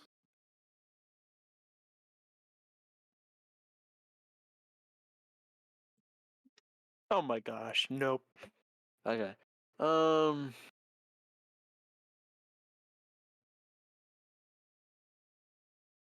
Let's see. I will admit to being a 50 cash and not know the answers, so. Let's see, the last team was Rays, though, right? Yes, last team was Rays. Give me that list again, one more time, please. Blue Jays, Padres, Braves, Rays, Cubs, Dodgers, Rays, and his career went from 1986 to 2004.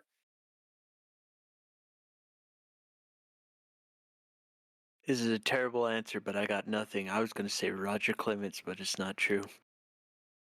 Nope, not Roger it's Clemens. Ruckus for the steal. Rocco Baldelli. Nope.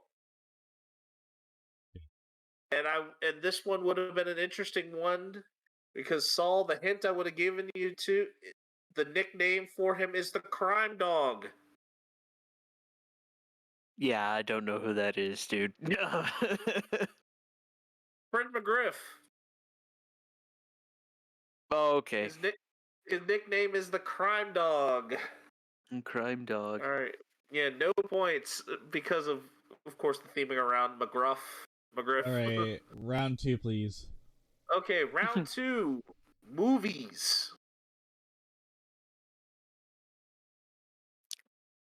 Marcus, for you, or would you like to double? Negatory. No, all right. Would Saul like to double? Nope, not yet. Okay. This film, starring Tom Hanks, beat out The Shawshank Redemption, Pulp Fiction, and Four Weddings and a Funeral for the 1994 Oscar for Best Picture. Castaway. Nope. Oh. All for the steal. Let's see, Forrest Gump? It is Forrest Gump. Yes. Forrest Gump. Saul 1, Ruckus nothing. And this now for Saul to make it 2-0. This 2016 film starred Emma Stone and Ryan Gosling, was nominated with Fences and Hidden Figures. All 3 of those movies lost out on Best Picture at the Oscars in 2016 to Moonlight.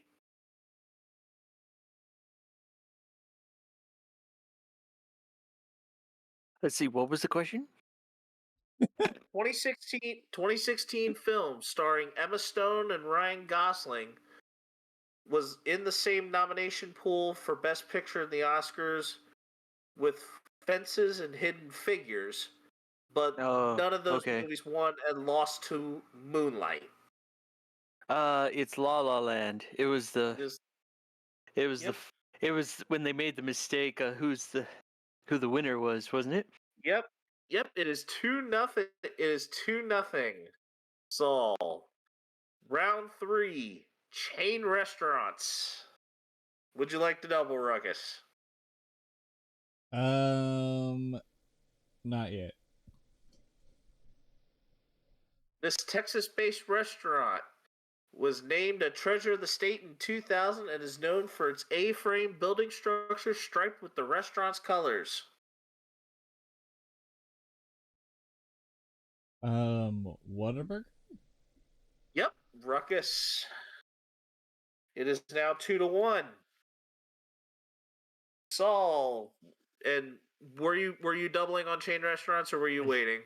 Well, if we're going that far, no, probably not. Okay. Founded in the 90s, this restaurant's decor theming is inspired from pre-jet 1930s and 40s aviation, and also had a digital-only restaurant that served chicken thighs in 2021. It was a chicken restaurant? Is that what I'm hearing? Yes, Oh. founded in the 1990s, this restaurant's decor theming is inspired from pre-jet 1930s and 40s aviation and had a digital-only restaurant that served chicken thighs in 2021. Oh, Of course, gosh. during the pandemic. Yeah. Chicken restaurant, jet.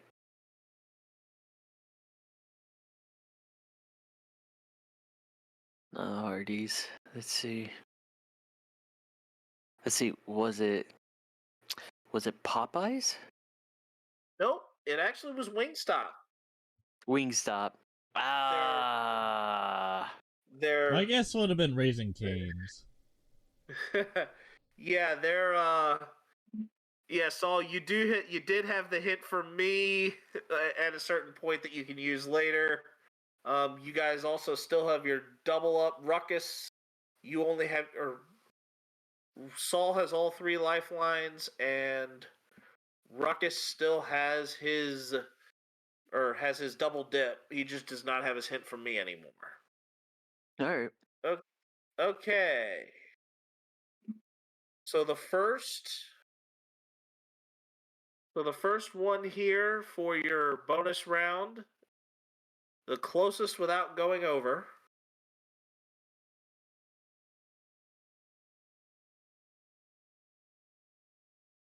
The rent cost of Park Place on a Monopoly board. The rent cost of Park Place on a Monopoly board.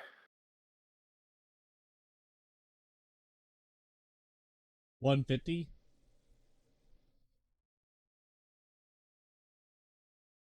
I'm going to say 175. Ruckus won.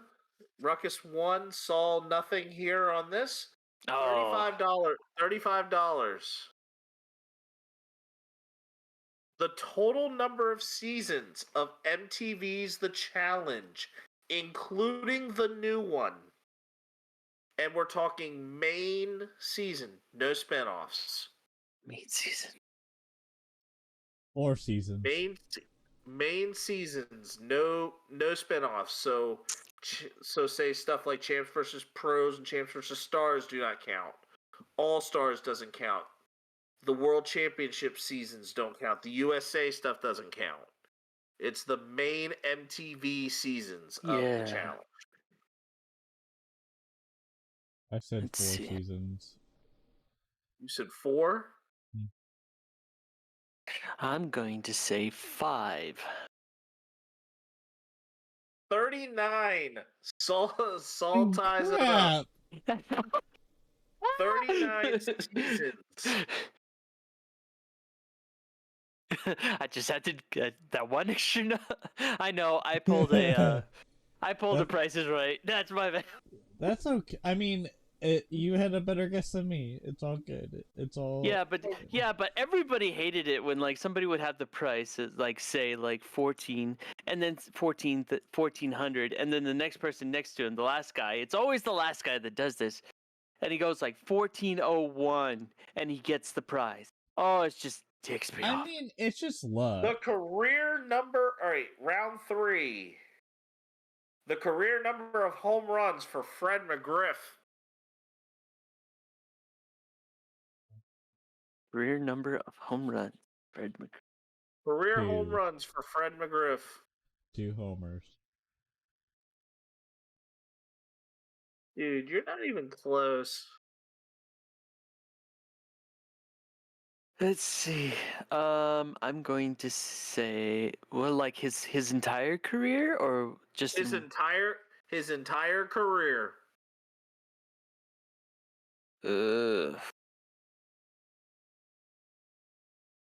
Let's see. I'm gonna say 250.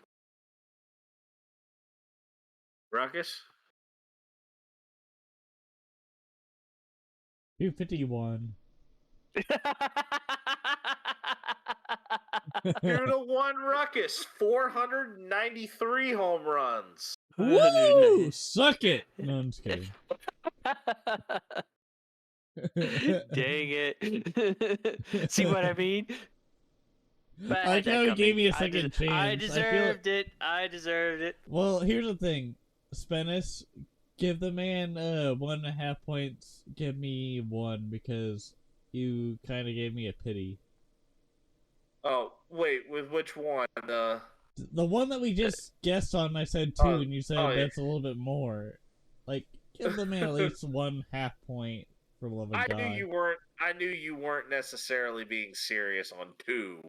Hated that game prices, right? Well, I thought McGriff was like Well, you pitcher. can also in this you actually technically could go over if you so chose. It was one of those type of things where it's really the closest, but if you needed it, but the without going over was a certain thing. 2-1, just 2-1 Ruckus, because he's kind of the most amount of goals that Wayne Gretzky had in a single season.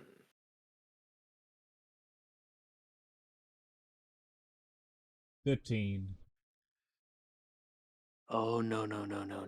Do you not know Gretzky? No, I don't know Gretzky. That's why I put 15, because I was just guessing. So, this is all Saul right here.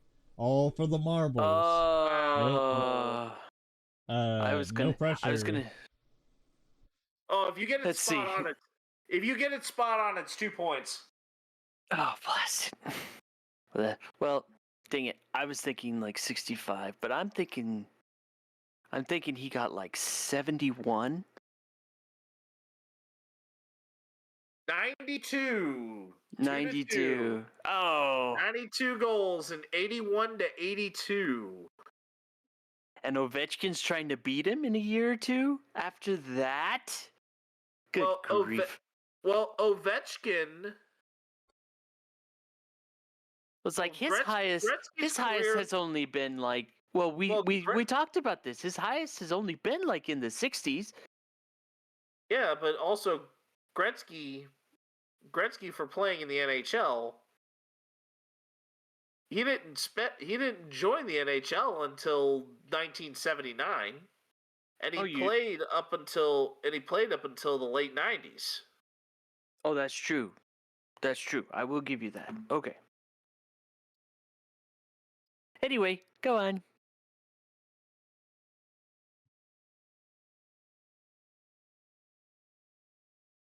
Ready for round 4? Yeah.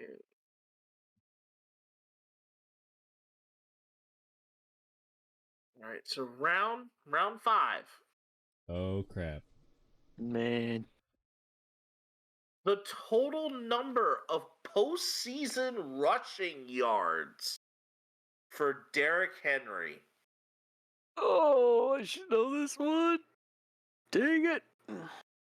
The total number of postseason rushing yards for Derrick Henry. 250.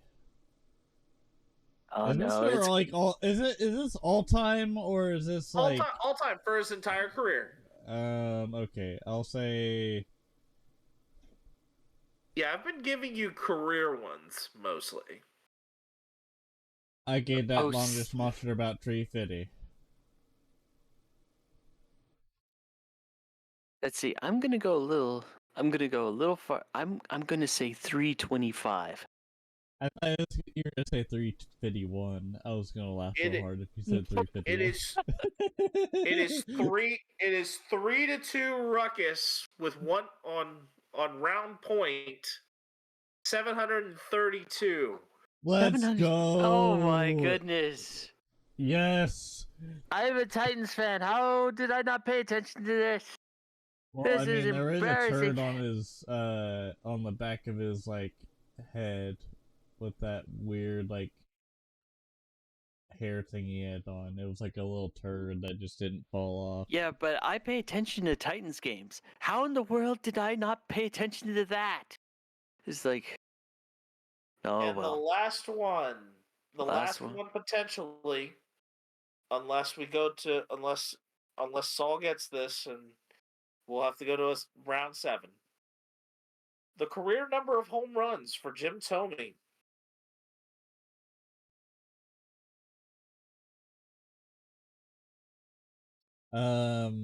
564.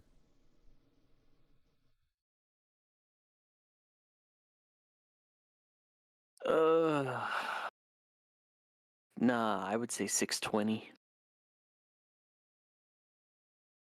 Saul is closer. 612. Oh, I went over. Saul is closer at 612. Even if you went over, because we're just playing the closest to the closest. Oh, okay. All right, Okay. next one. All right.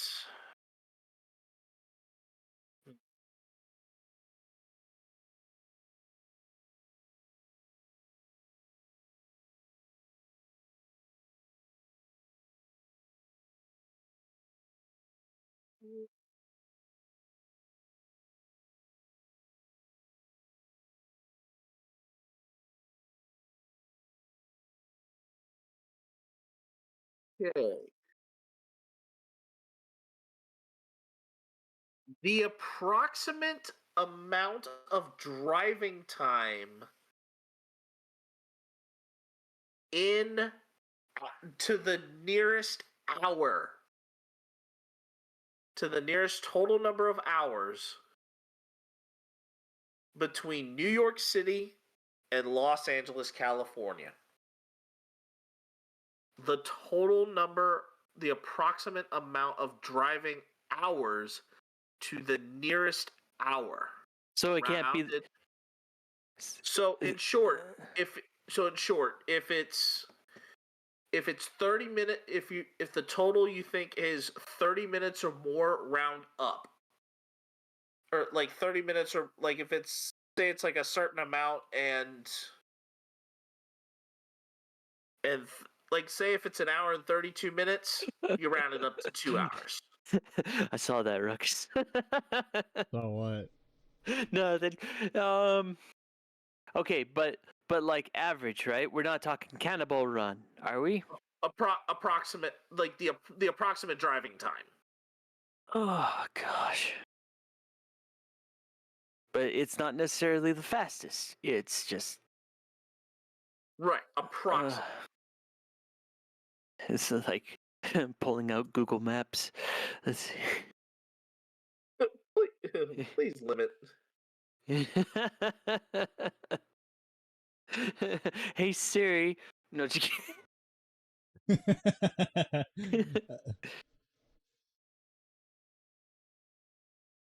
The approximate hours. Dadgummit.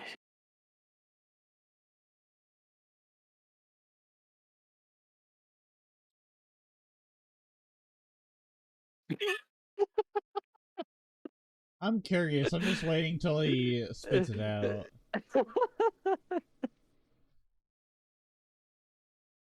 All right. And what is the magic number that you believe it is, Ruckus?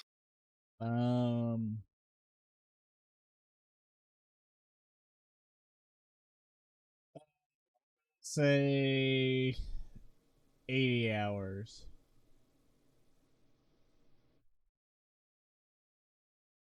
Saul? Let's see. Hold on. I'm getting a calculator out right now. Give me just a second.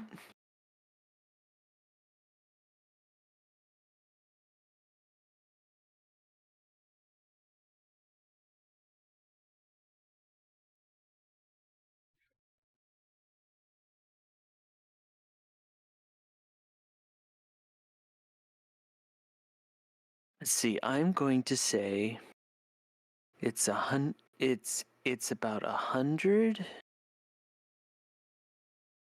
No, wait. Hold on.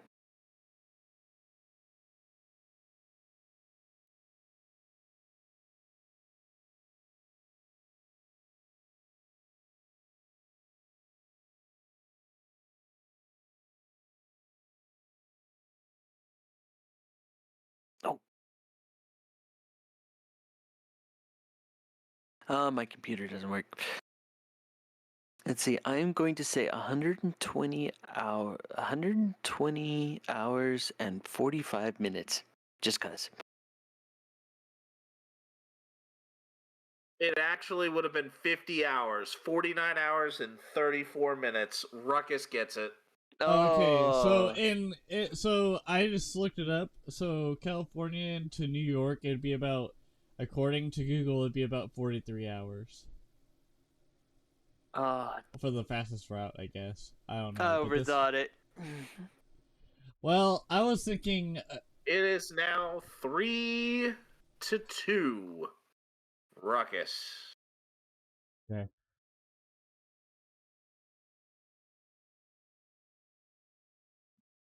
Did get his second set one right. Okay. All right, round 4. The category here is board games.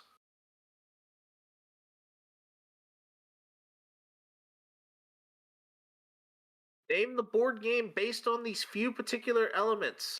Trains. The line of car cards that you have clearing out if 3 wild cards are on the selection row. New York to LA, and matching colors and matching the color of the cards in your hand to set cars on the track.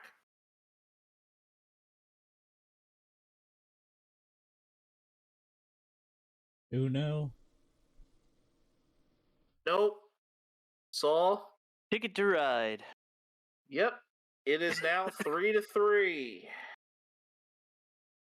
Were you doubling here, Saul, on board games? Nope, I wasn't doubling. Okay. Not yet. All right. Name the board game based on these few particular elements: wheat, trading, settlement, year of plenty, and largest army.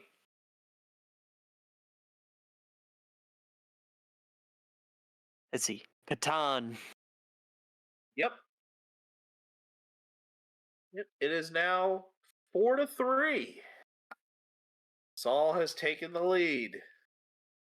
Round 5. This is your niche category. You are not able to double. You're not able to double. You're not able to use any lifelines on this. Yeah, Right, make my Ruckus. life even more difficult. All right, Ruckus, your niche is Xbox exclusives. Saul, your niche is the MLS. Hey! All right, Ruckus, this 2000s RPG series featured an alignment system based on actions you do, setting the table for future video game franchises, such as Infamous for PlayStation, in how karma-based decisions are made.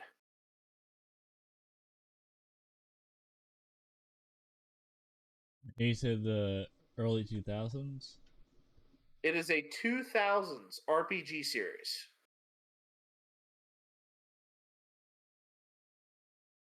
Dragon Age? Nope. Saul? I was gonna say Fable. It is Fable. Damn it, that was gonna be Yes! my first one, but then I wasn't sure. Fable. If it's early 2000s, yeah, it's Fable. All right, round 5 for Saul. This Yay. MLS team carries on a long-standing tradition of the mascot cutting a round out of a large log for any goal scored or the clean sheet achieved for the game, for the match. It is Portland Timbers. It is the Portland Timbers. Saul is now at 8. 8-3. And I'm sure both of you are doubling video games, right? Absolutely. Yes. All right. Saul, or for Ruckus. Now, This video game. oh, question. Yep. Okay, since we doubled down, do we still get the lifelines? No, you do. For your hint from me, you now will have to save that for the last category, which I will give you. It's the NFL. That works for me. Yeah, the last category is going to be the NFL. Okay. You also can use your hint from me and your double dip here. And your double dip on that round 7 lifeline. Or round 7. Right. Okay. Okay. So, Saul. Yes. Ruckus. Oh. I meant Ruckus. Yeah, this one's Ruckus's. Because Ruckus is going first.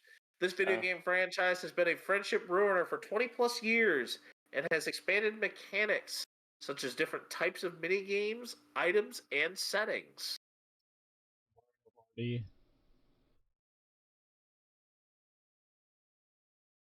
What's up? I said Mario Party. Yep. Ruckus is at 4. Or actually, Ruckus is at 5. Ruckus doubled here. Yeah, you did double. Yep. All right. Saul, this is going to put you at 10-5 if you get it.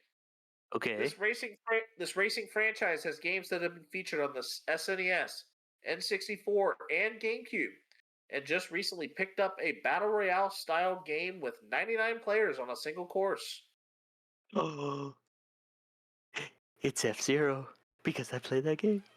It's F-Zero. Come on. Yep. It's F-Zero. It is F-Zero. Yes. I love that game. 10-5. All right. And Ruckus, this is now your last one. The NFL. And you have your double dip left.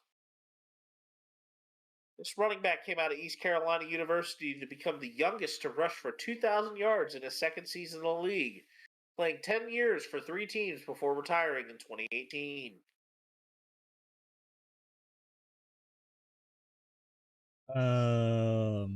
I'll double dip. Todd Gurley. It is not Todd Gurley. Todd Gurley was a Georgia Bulldog.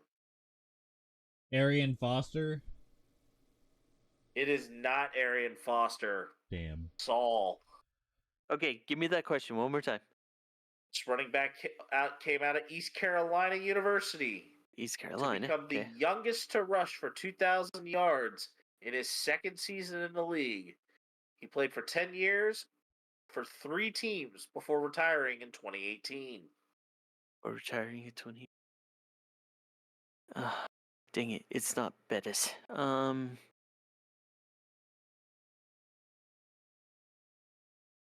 Let's see. I would like a lifeline, please. Okay, well, the problem is this is off of a steal, so you can't. Oh, most. Let's see. Running back, you said? It was a. Yep, it is a running back. Retired in 2018. Gronkowski? Gronkowski was a tight, or primarily Rob Gronkowski was a tight end. And you're gonna be so mad because this also is a Titan. Chris Johnson. Eddie. Oh, Chris Johnson. Wait, Chris Johnson? Not Eddie. 2K. But wait. 2K. Are you sure? Oh, well, you probably are sure. It All is right, fine. It is CJ2K. Pretty much Chris Johnson. Sounded like Eddie George, but I digress. And Eddie George wouldn't have been the correct answer because Eddie George went to Ohio. I believe Eddie George was Ohio State. He did go to Ohio State. Yep. Chris Johnson was East Carolina. All right. All right. And Ruckus to close it out. Oh wait, that was his And- question, wasn't it? No. Actually, no, this is Saul's. Actually, Okay. this is Saul's here. Let's All keep right. going. This running back won a Super Bowl his rookie year and won the 2003 Offensive Player of the Year following his lone 2,000-yard rushing season. All right, I need a lifeline, please. LaDainian Tomlinson. Nope, that wouldn't even been the case for you. All right, which one will you use? Which you can use either your Hint from you, please. all right, hint from me. Okay. Both of the accolades that are spoken here. He was a Baltimore Raven for those.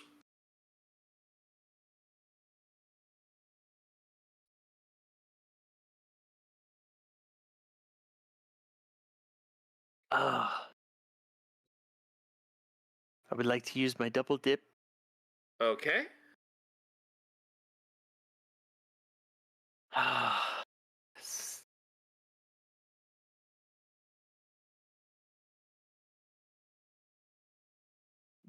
I got nothing. No. Okay, I'm gonna do stupid answers. Here we go. Ray Lewis. Nope. Ray Lewis was not a running back. No, it wasn't. And oh gosh, I should know this. My brother's a Baltimore fan. He would know this.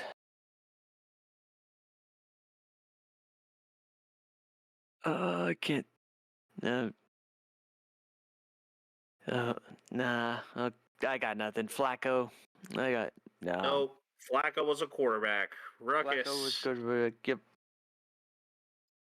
Ruckus for the steal. Repeat the question, please. This running back won a Super Bowl his rookie year, won the 2003 Offensive Player of the Year during his lone 2,000-yard rushing season.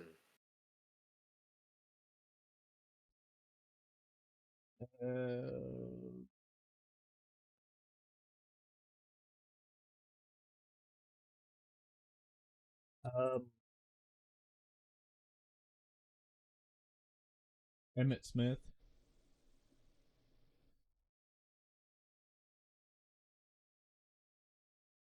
Nope.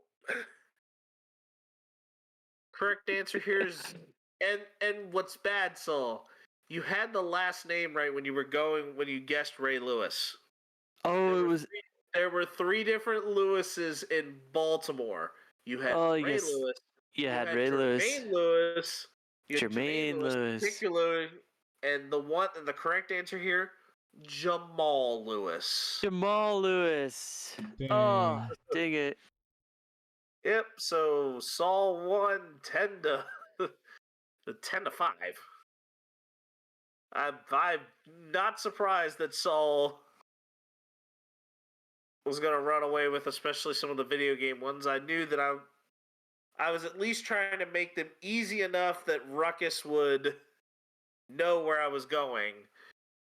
My theming around the MLB one was players who had nicknames involving an animal.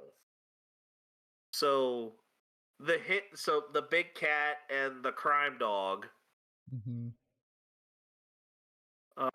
Oscar's Best Picture was round 2. Chain restaurants that started with the letter W for round 3.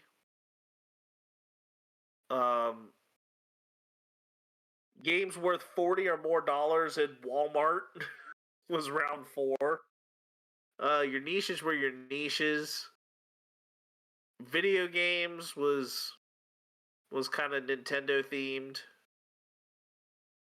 And then your theming for the NFL was 2,000-yard rushers. Mm-hmm. Not a bad, and then just kind of random stuff for the bonus, but I'll have to figure out. I'll have to figure out some more things for the bonus here a little later on. But now we go right into our stud and dud of the week. Okay, I'll go first. Yep. Alright, so my stud for this week was the tight ends showing out on National Tight End Day. Travis Kelce with 12 receptions, 179 yards. He was the MVP of the National Tight End Day, in my opinion. And then you had Dallas Goedert with 5 receptions, 77 yards. And then you had TJ Hawkinson with 11 receptions, 86 yards. And then the dud for this week, and I kind of already alluded to it earlier in the episode, Justin Ross going into the commissioner's exempt list till the end of the investigation over domestic battery case in Shawnee, Kansas, where it was reported to be up to $25,000 in damage. Yeesh. Alright. Mr. Spennis, what is your stud and dud, and whatever you have? Okay, so my honorable mention goes to Flavor Flav for crossing an item off of his bucket list. Can I do my best impression after you talk about it? In doing the national anthem. And singing the national anthem at the Hawks-Bucks game. And he is known for being the hype man for Public Enemy. So really, most of his music, Flav ain't singing. Do it now. Yeah. In the home of yeah, that was it. You're welcome. I saved you the embarrassment of looking it up on YouTube. It was better than some of the really bad ones, but not as good as some of the really good ones that we've heard. Better than Fergie, in my opinion. And then my stud Is Ruckus done? I'm still on mute. Is he done? Yeah, my stud for the hometown thing is Tyson Bagent for getting his win in his debut start, where he went 21 for 29 for 162 yards in his first career touchdown pass. He got another touchdown run last night against the Chargers, and he will be getting another start as Fields is not ready to return from his thumb injury against the Saints this coming Sunday. So Tyson is looking like he's having a little bit of traction, and more people are getting to see what Shepard brings to the table. And he also, for Sunday Night Football, played off of the Ohio State University and doing the Shepard University. So it was kind of nice getting to see a little bit of those extra pieces. But then my dud is the University of Houston for drawing a cease and desist letter from the NFL over their Oilers-themed uniforms. The uniforms look clean on Houston's end, but they just seem completely unaware that the Tennessee Titans still had the rights to the color scheme and everything else that they had worn. And Tennessee even had a scheme of uniform that they wore earlier in the season based on those Houston Oilers colors. So, I mean, granted, it's still the same city, but just because you were in the same city and wearing the same theming doesn't mean that the NFL won't come after you if you decide to take something inspired. And before we kind of close it out for the night, I definitely am thankful for Saul for being able to bear with us for this long episode of the pod. As you know, what happens when we bring guests on. It always seems to go longer than what we planned, but Usually does, yeah. Yep, but it adds to the fun, though. Yeah, especially with Saul. I think with you, it definitely adds a lot of depth with the NHL and other things. Like, I couldn't have gone on about the NHL like you did. I would have probably just drawn a summary and then just kind of went with it. You I think I've got a lot of work to do for the next time, though, but Hey, we'll have to wait and see. You're natural But- with it. I'm sure we'll be getting more time with you here as we roll along. Okay. Go ahead and take us out, Ruckus. All right, ladies and gentlemen, thank you for listening to the Ruckus and the Menace Sports Podcast, episode number 74. I am Ruckus. I'm Menace the Menace. And I'm SaultWalterz! And thank you for listening to this awesome podcast. Make sure to tell your friends about our podcast. Make sure to leave a like on the videos. Make sure to comment if you have something. If you dislike the video, well, just, I don't care. Dislike it. Have a good one. Deuces.